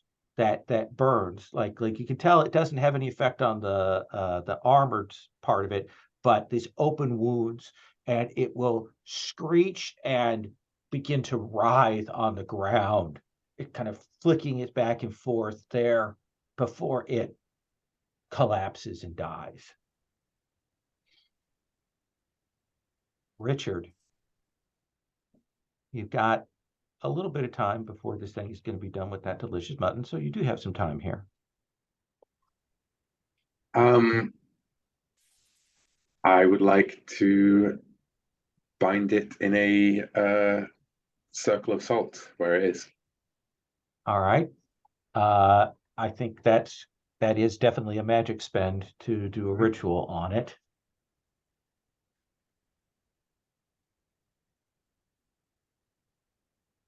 Because I'm imagining that this mutton is like against like some sort of wall or surface, Yeah. right? So Yeah. really, I don't need to completely surround it. I just Right. have to that D shape. I think if you spend magic and make a simple athletics test, let's say difficulty 4, these things are fast, to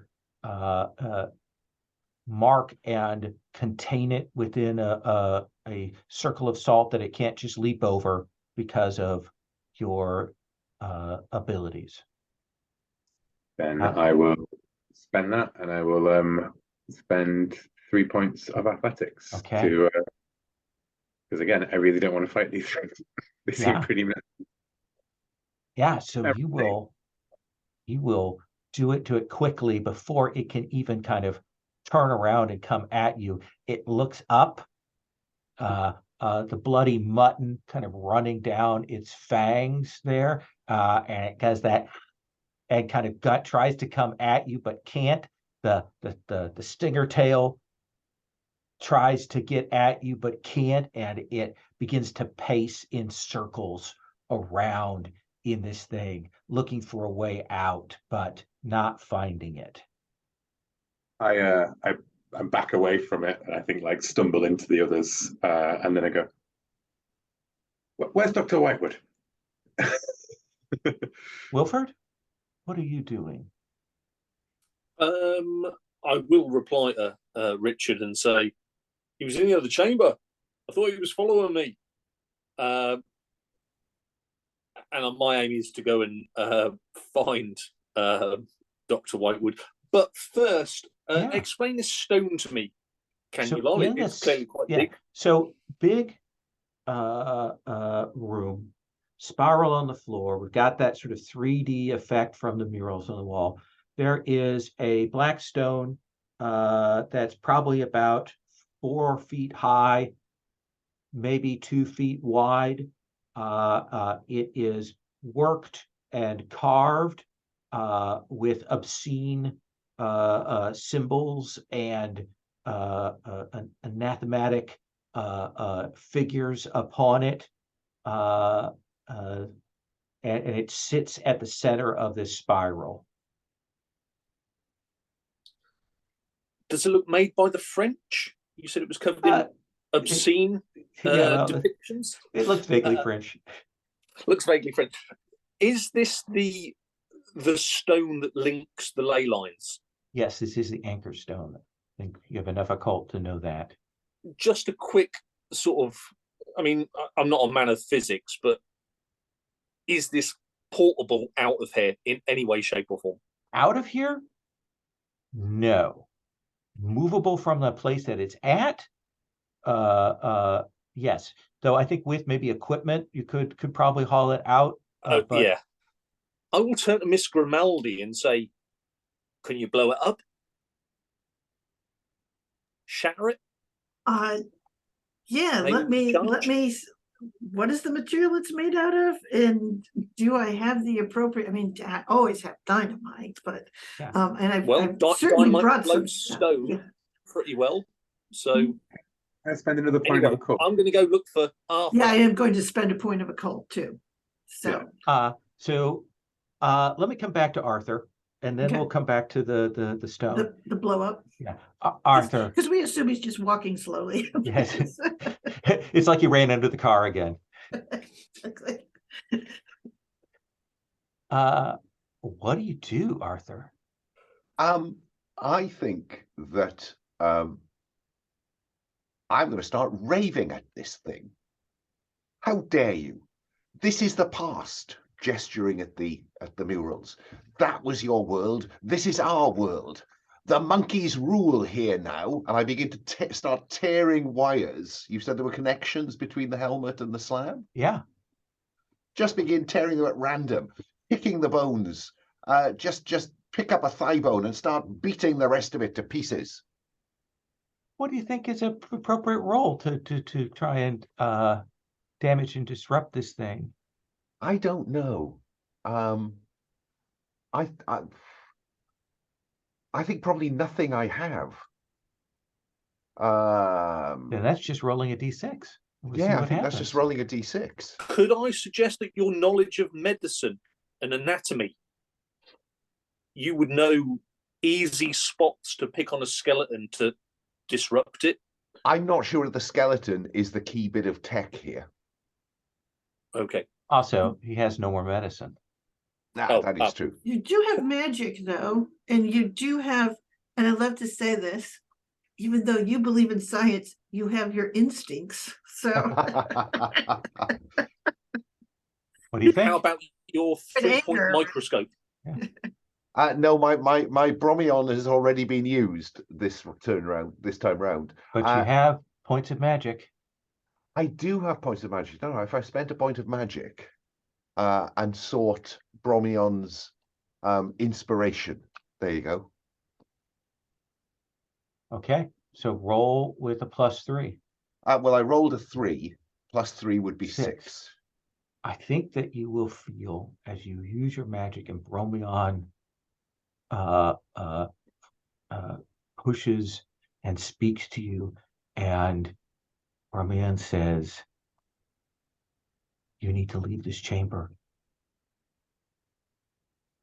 The Zoas speaks to you.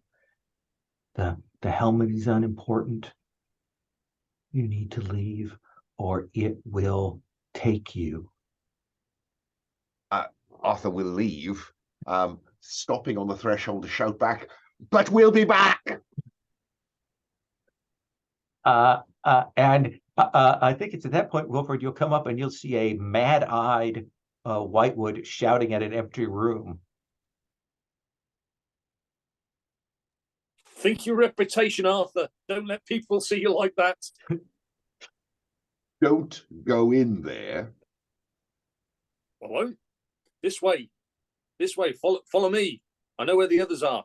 We just need to save her. Did you see her? No. I'm raving. The Red Dragon seeks to control humanity. It's on its way back. We have to stop it. It thinks it can take the monkeys again, but no, the monkeys are better now. Let's save her. That's what we need to do. Crispina, let's save her, Arthur. We can come back and deal with this. For Albion. So you rush Indeed. down that tunnel.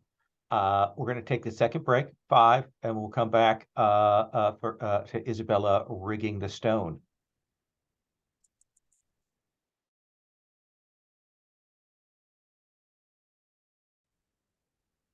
So Isabella, you are going to set charges here on this stone?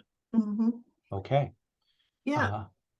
And I think here's the thing is you said that it was a cut in and obscene and things like that. So I have the sense that there are, like, you mentioned crevices and stuff, Yeah. but there are probably some fairly deep holes and that sort of thing in it. Yes. Obscene think- holes. Yeah, obscene holes, exactly. Well, I have Cardox, which is fairly new, but not entirely. I think that I will use that. They are metal tubes that have carbon dioxide, and then they can be sparked by electricity. When that happens, they expand. But the other good thing is that they immediately chill the rock down. there will be plenty of splinters and stuff. There will be no fire, but the rock will be super cold. So if it isn't completely broken, we have a chance at taking some swings at it and using its very, very cold state to destroy it further with something else. That seems like an explosives check. It is. And let's see here. And of course, electricity is a problem, but they definitely had hand crank generators back then. And I think they probably would have the smallest possible version of one of those that I've made myself. So with that gear and with this thing, I think it's difficulty 6 to shatter this thing. Okay, that seems reasonable. Very reasonable. Only I could find my spreadsheet. Okay, there we are. So I have explosives of 6. I want to do this and do this well. So I probably will go with, should I use all 6? You're losing money not spending it. How many more things do we need to blow up? Oh, probably a lot of them could use blowing up, but let's get this one right. So that is the most important one. So 0. And yeah, so I'm gonna spend 6. Okay. So at least I will succeed. And then 6. I got an 8. So you will put these things in, you will get that hand crank, you will fall back to a corner with Richard, and We'll put the shield up too. Yeah.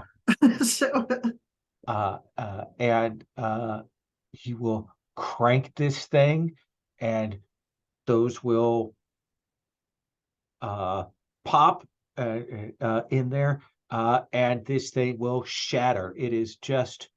It's not obsidian or anything. It is just black stone, and it will crack, and the cracks will run down it, and it will fall apart, and all of you can feel the connection that was this thing to the ley lines is gone. Like, it is its own thing. It can't reach out now to the ley line network itself, and it's shattered.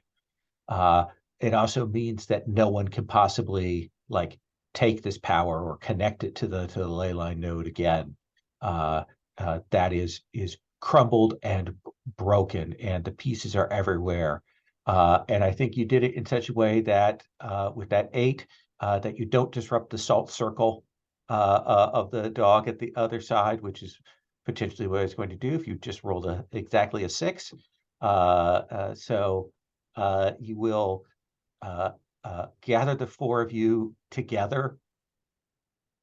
Arthur, what do you tell the others about your experience? The dragon's still here, and it thinks the serpent people are coming back. We have to stop the people. Albion cannot exist in a world where serpent people rule the world. that seems like a very long-term goal, Dr. Outland. Small steps to a great target, my dear Miss Grimaldi. Let's go take care of Crispina. those eggs. Yes, You need to Crispina. find Crispina. And I'm going to kind of montage a little bit here as you will move forward, because there are single doorways leading down through these chambers as they spiral downwards. You will move through, and the next room that you see has 3 enormous vats with some kind of brackish liquid in it. The liquid is condensed. It's dried out over the years, so there's just a bit of it. You can see that there are pipes that feed from here to another chamber, and you will see that it's some kind of alchemical device of some kind, but there's no one in here, and you move quickly past it down into the next room, and you will see that those tubes come down into here, and you will see that there are enormous, like mad scientist film molds in the shape of serpent men that are there. They are opened right now, and you can see that the tubes would have fed down into this, and that these were ancient machines, serpent folk machines for cloning these serpent folk here. You can see that there's a table that has like an outline where the clone would lie, and there are these, where the head is, you'll see that there are these spikes of gold wire sticking up from there. Gold wire that may look familiar to one member of our party, perhaps. Yeah, looks a little bit like that. Like they'd lay the serpent folk on this, and the wires would impale themselves on the back of the head. And you will move yourselves further on, and you will come down to the final chamber. There is a doorway that goes beyond this, but it is sealed. It leads to the long lost serpent folk city that lies in the bowels of this place down below. Those are the depths that he spoke of. But here in this great room, tables and shelves, and you will see that there are spools everywhere of gold wire on the tables, on the shelves. There's a place where there's a connector thing that goes up clearly to that room up above, that these are the records of the serpent folk. And you will see that there is a figure at the far end of this room, a serpent man, and he has 2 enormous eggs, and he has set them down, and you see him turning to face all of you. And then you'll feel this shift, and you will see a thing begin to manifest in this room. And you will see a form that you have seen before. And you will see the red dragon, great, muscled, unearthly, begin to shimmer and form. And Wilford, it draws back, and it lets loose with that flame. Well, let's try and deflect another flame attack, although I've got very little skill left. But let's see what we can do. Anything you want to spend investigation-wise that you think would be appropriate?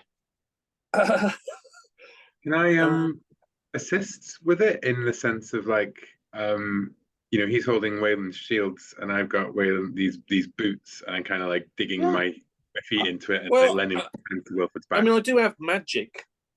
Yeah. Oh. So how much do you want to spend, Wilford? Normally you tell me what I gotta be. Well, then let's do that. 8 or better. Oh, 8 again. There we go. Okay, so let's start with my last 2 athletics. Okay. Let's have 1 magic spent. You're at a 5 now. Now let's spend both magic and 1 athletics. Give me +7 on a roll. Absolutely. Let's have you roll that. If you roll a 1, that may be a little more complicated, but I think now you got to have a little bit of a possibility. No, 12.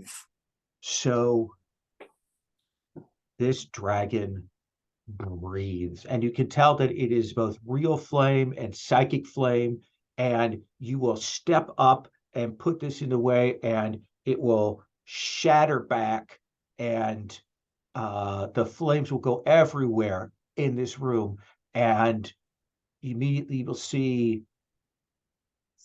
spools melting under the heat of this, and the flame comes up short, and there's a screaming from this dragon that begins to shift into a smaller form, like it's shocked by the destruction of this. And the other serpent man is rushing at you, scimitar in hand. Isabella, what do you do? Wilford has deflected, not only deflected, but sent this flame back at its creator and wreaked havoc on its hideous occult serpent man library. You're muted. Is the dragon here? Yes, this is the psychic manifestation of this sorcerer, this one who set this up, the one who this is, the purpose is his rebirth. You know his name now, you can feel it, it's Kathnan. And you can feel that he is the one who seeded the Book of the Red Dragon into the world for someone to find, for someone to use, to connect this network, to give him a body to inhabit. That his psyche is in one of those eggs, and Crispina herself, though it's too small for it, her physicality is in another one of these eggs there, those two that are there.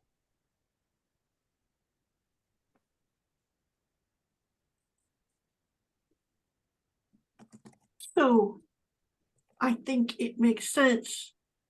I want to attack the dragon, not this dragon thing. So That is that. You could try and rush and figure out which of the eggs it is and go for that.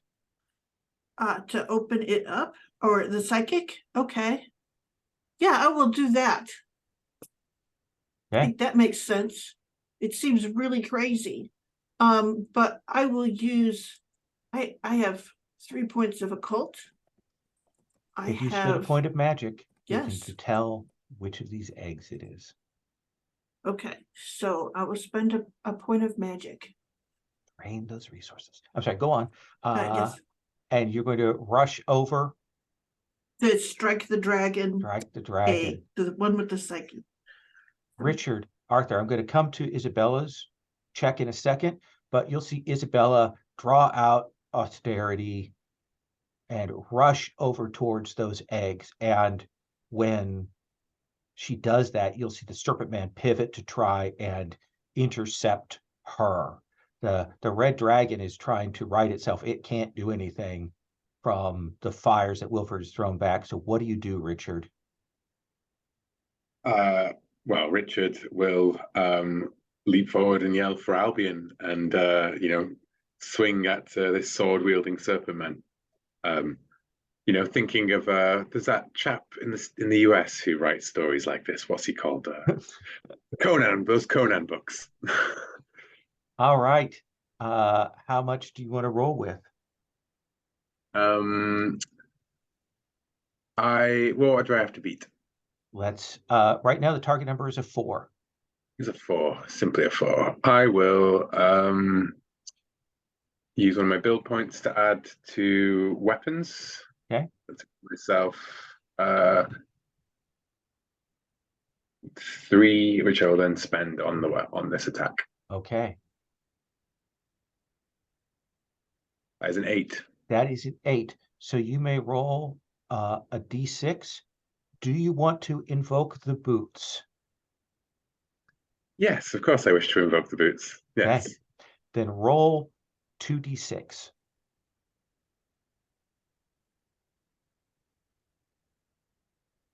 That is 5. That is a 5. Is this another worldly creature? Yes, it is. So that's 7, but because it's a sword, it's -1, so it's 6 overall. So what does that look like? This thing turns and pivots with the scimitar, trying to rush to intercept Isabella, what does it look like when you absolutely God-kicking boots, like take this thing down, sword and boots? Well, I think the boots first come into play because as Richard steps forward, he bats aside the scimitar and it swings it at him, and then the boots seem to move of their own accord and just nimbly, one step away from it, and then he just slashes it forward with the boots, and then kicks it off the sword with off his rapier with the sending it staggering backwards, and then looks down and he's he didn't actually seem to do any of that on his own. You know what I mean? It was all just seemed to flow through him before he could even think. A serpent person's blood goes spraying everywhere as you cut him down. Isabella, roll difficulty 4 to rush across this room and strike through this egg. Okay, well, I have weapons 4. And Do you wish to spend all of it? oh yeah.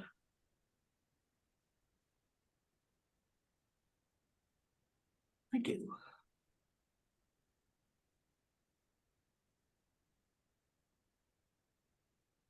Ah, 10 total. So that blade will go in and pierce this egg, and there is a scream, and you'll see that form of that sort of red dragon that's shifting into a serpent man sort of psychic manifestation. It flies across the room at Arthur.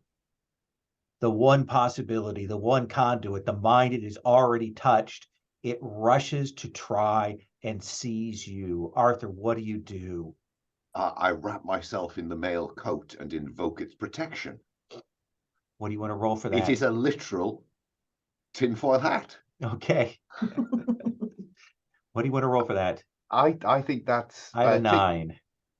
Oh, I see. You What can about invoke you can invoke the skirt for a +3. Okay. I invoke +3. What about sense trouble to realize what's going on? I like that, yeah. Because I've never used it. I got 4 points in it. I'll spend all 4. Okay. 1d6 +7, therefore. Yeah. Ooh, close run thing. 4 and 7 is 11. So, Wilfred, you're kind of still staggering back next to Whitewood from the force of those flames. Isabella has leaped across. Richard has struck at this serpent folk, and the specter, this last gasp of the serpent folk, rushes and goes, and we see it reach forward to grasp onto Arthur's face, and the mail comes up and it bounces off and it screams in fire and smoke as it explodes off of that, and then it's silent in here. I would like to go to the other egg. Hopefully, is she physically in the egg? She is magically, physically in the egg. Magically and physically. Well, it would make a good movie scene if basically she's covered in egg gloop and we're sort of pulling her out of the... Yeah, shatter this egg, Isabella. You twist the blade in the other egg. It goes black and cracks, and the yolk comes out like pitch black, like night. And then, Wilfred, you crack this egg, and it shifts, and she's still dressed in those robes that she was in that night, and she pours out of this thing, and you will see her semi-serpentine features begin to shift back and return back. That transformation of her into a serpent folk vessel recede here. She is unconscious, and you can tell the psychic trauma, the shock, that she will be that way for a while. Don't worry, Miss Crispina, we've got you. Let's bring you back to Albion, out of this hell. And I'll baby carrier out of here. begin to move up the walkways here. Isabella, do you follow? I mean, it seems only sensible, because if he's doing that, is he carrying the shield too? That's So- probably, yeah, you can pick it up if I can sling it over my back, can't I? yeah, I you was- can do that. I was wondering, because I could use the last of my charges to just blow this chamber up. But I might use the shield to keep the door from being cracked open, if that makes any sense. Yeah, if Yeah. you want to use the shield, I'm not objecting at all. All right, that would probably be You what I would set the choose. explosives to detonate to bring this place down. Richard, look at this library. There's a There are library all some around, that's isn't still here. They're unlabeled. Who knows what? Arthur is just stuffing them in bags. Yes, I think Richard, I would like Richard and Arthur to both be stuffing them in bags, like throwing like helping each other out. And she stops and she goes, "What are you doing? There's just an infection in this world. Don't take any trace of it out." No, The you knowledge. misunderstand, Miss Garaldi. You misunderstand. We can learn from this. And she turns and she goes, "You misunderstand. This is not for our world. It This is to is their- protect our world, my dear lady. No, this is their way in." And of course, we don't know whether Arthur is still touched by Yeah, the serpent. there you As both will he- hear as the he delightful secretes books. susurrus as the serpent folks' collective voices tell you to take more, to bring more up. You should Of course, take it with would be you. it would be rash to simply destroy them till we know them. Can I use magic to actually make my point to them? What do you guys think? Let's kind of do this as an RP scene. This is just a I thing. think I'm that would not be saying cool if you were able to, use your magic to bring forth, like, if there are serpent spirits in it. You know what I mean? Like, because we're in that sort of like, we can do magic, so why not? I just think it's really exciting if some of these get out. Oh no, but what I would say is that, like, if Isabella does that and this serpent spirit comes out, there's nothing stopping you from just slipping one underneath your jacket rather than Exactly. like I mean, it's a All right, narrative nicety. So narratively, I think there is a sort of startlement as she shows you the corruption. Gesture with your magic, Isabella, and you show them the dangers of these things, the waiting faces, the hungry licking tongues of these serpent folk. What on earth was I thinking? I'm terribly sorry. Richard throws the one that was in his hand onto the ground and stomps on it with Wayland's boots and goes, "The rash decision it is then." And Arthur will leave. Yeah, I do think, Isabella, you are a sleight of hand master.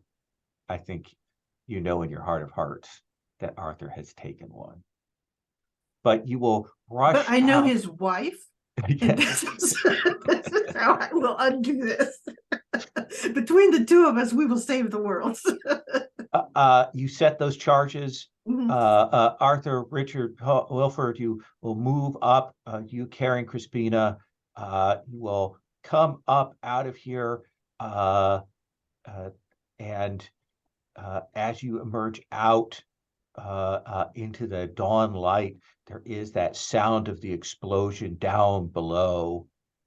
Isabella, all of the charges, all the rest of your explosives that you set here, you'll hear that crack and crumble, and the mound will close. Let us do epilogues for this arc, shall we? There are things to come. There is, of course, a expose published soon after in one of those weekly magazines telling of the Can mad I illustrate doctor. this? Yeah, Can I please. illustrate this? Let's start with you then. A fortnight, whatever the time scale Wayland gave me later, I'm returning to Several's Hospital, where I undertook to treat poor Niles. And I turn up at the gate, as I have done several times in the recent past, and say, "Hello, Dave. The doorman, David. Dr. Whitewood again." And he looks at me and he says, "I'm sorry, sir, you can't come in here." I said, "What do you mean? I have an appointment." "I'm afraid your access has been withdrawn, sir." But why? Why? And in the distance beyond the gate, we see the doctor that I've taught. I say, and he looks over his shoulder and says, Yeah, Whitwood on?" looks and heads in quickly. He doesn't want to be tarred with the same brush. And there on the in the kind of gatehouse where the David the guard is, his eyes drift down to, an expose, society alienist in Satanism scare. Oh, nice. Very nice. And we'll kind of take up with the fallout of that after we do our time lapse. 3 build points for you, Arthur. Wilford, what is your epilogue? I don't really know what the toil is, so I think you can tell me. You can tell me what do you think Wayland would put you to for 3 months' time? Is it something magical, or does he have you do something in the mundane world? I think mundane, what would be very closely linked to what he would need? Yeah, I think this fits very well. So in Suffolk, there is a man digging out of a Viking burial chamber, and he has got me labouring, heavy, hard labouring, because you can't use machines to dig there. Absolutely. It's got to be manual. So Sutton Hoo is Yep. the burial site. The young woman who owns the site comes out and brings you lemonade every once in a while, and grumpy old excavator there, and he is well pleased to have you, since you're asking for no money, and he will put you to work as you begin to draw this ship out. I think in the evening, every once in a while, Wayland comes as you're finishing the day and comes and sits with you and passes you a drink, and takes a look at what is coming. Excellent. I think that's worked out really well. Richard.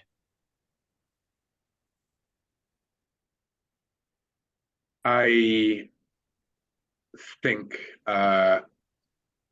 Richard's, we just see his house and another a stack of those letters from his law firm, and several letters from his publisher.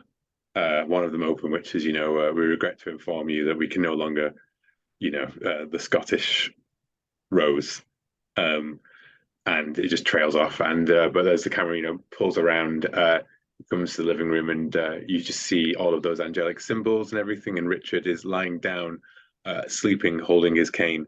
And then it cuts to a land of where the sky appears covered with stars of gold. The background is of green, and an immense eagle angel flies through the sky, a great abyss and funnel. And as Richard stares in wonder at it all, a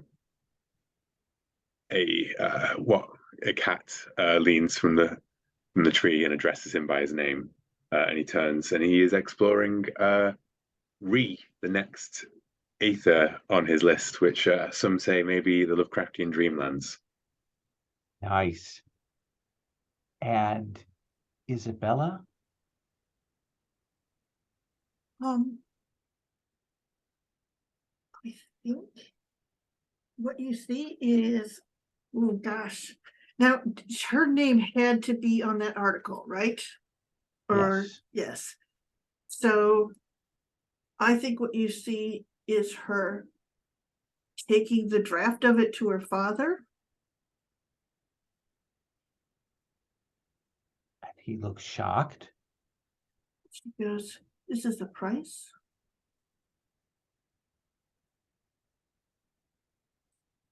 says, if you say so, but there are others who will not see it that way.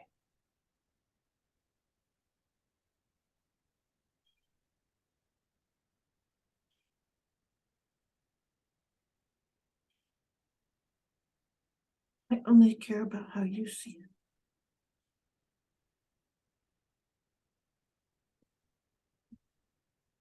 And he will nod, and I think you'll see him take out his pen and make a small correction in the draft and shake his head a little. And we will cut to a figure in a room in a study, great British house, beautifully appointed. It's kind of twilight evening, magic hour. And we see the camera come in on a figure that we haven't seen yet. And we see Lord Portmore, and we see him looking over some notes, and he nods and he says, so we have lost that opportunity? That is fine. There are others. I will consider you still in my service, and I appreciate your report. And I think the camera will pan up, and we will see Queen Tatiana standing there. And then there's a flicker of the fey dust, and she is gone. And that is what we'll take up several months down the line for the second arc of this. I said it to Arthur, but to everybody else, 3 build points for your characters. And you may reset all of your ratings. Including magic. Including magic. There is one last epilogue scene, here, given that we're in Oxford in 1930s.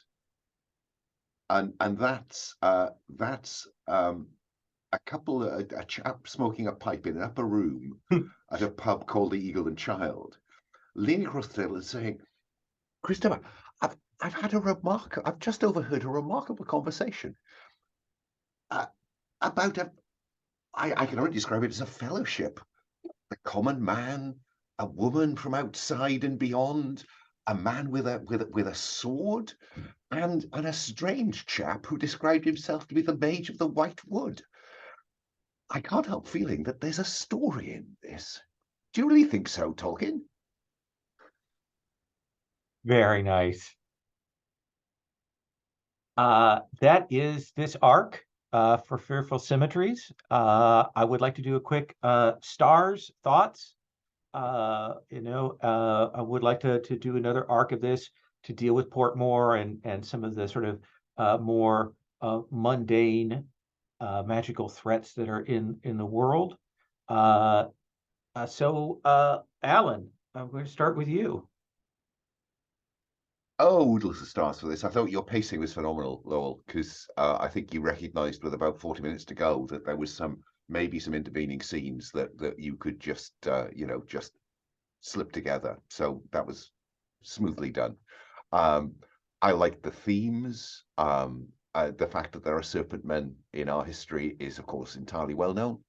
And then it was good to see that come back.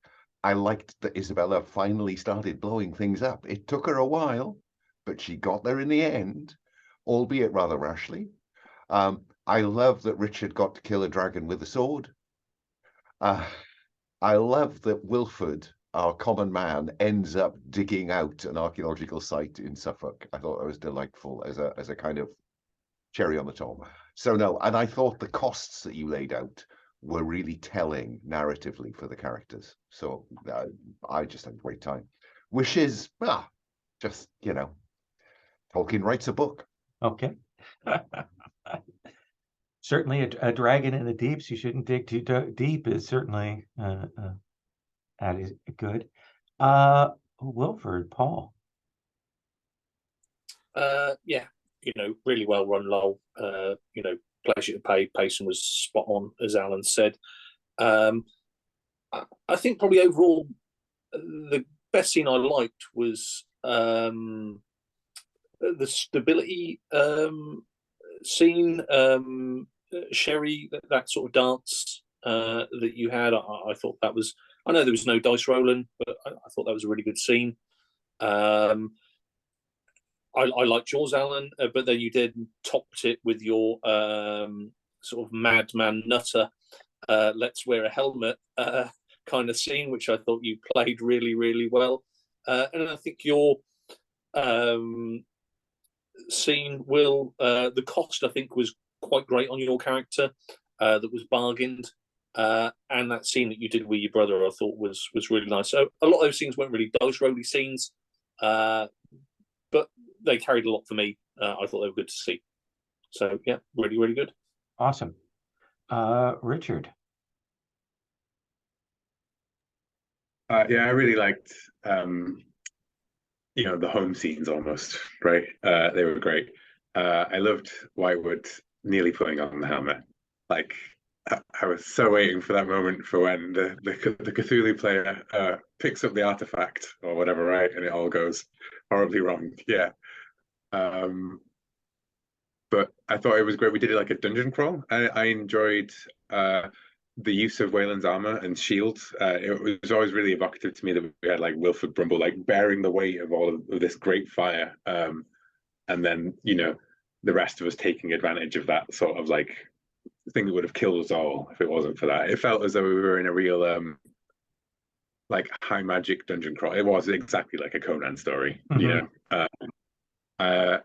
and I really enjoyed that you let me use the salt to bind it in a corner of the room, basically. And I am glad that we didn't have to fight the rat when we were about to explode it, because I was going to say, wait, if we explode it, that's definitely going to disrupt the salt. But I was like, yeah, but I don't want to snag us up, and I don't want to give you ideas if it hadn't occurred to you, right?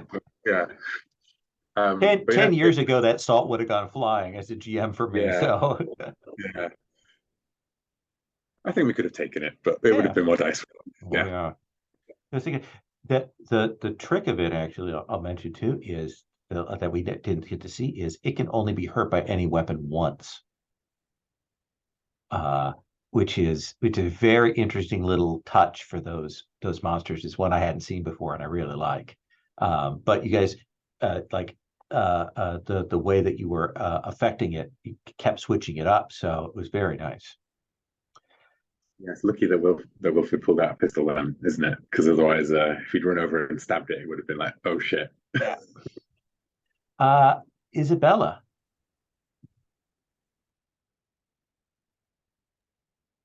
Great pacing. We were coming to the end. I knew you had to get to the end of it. I never felt rushed through all of it, so it felt very good.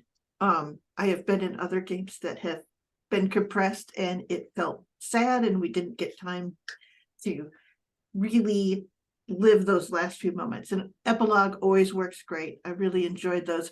Paul's idea of digging in the Viking thing was just brilliant, and Arthur's not being allowed to take care of a patient is a really heartbreaking outcome of that in sort of a very personal way. And Richard's I guess use that brilliant future that he had is got a huge major bump in the road. So there's a lot of pathos to that. I just really loved how all of you handled that and took that thing and made it build your character. I mean, made it so a good continuity with your character arcs. Paid that price. I have to give a shout out to everybody. Like you all did brilliantly. These are great characters. You lead into your scenes. We negotiate about costs. We play well. You let me kind of keep things moving at a clip, and it felt great. Like as a GM, it's a pleasure, especially with the kind of a slightly more trad game when the players are really on the same page with you and using your abilities in very interesting ways. So I am going to, for the last time for this arc, stop the recording.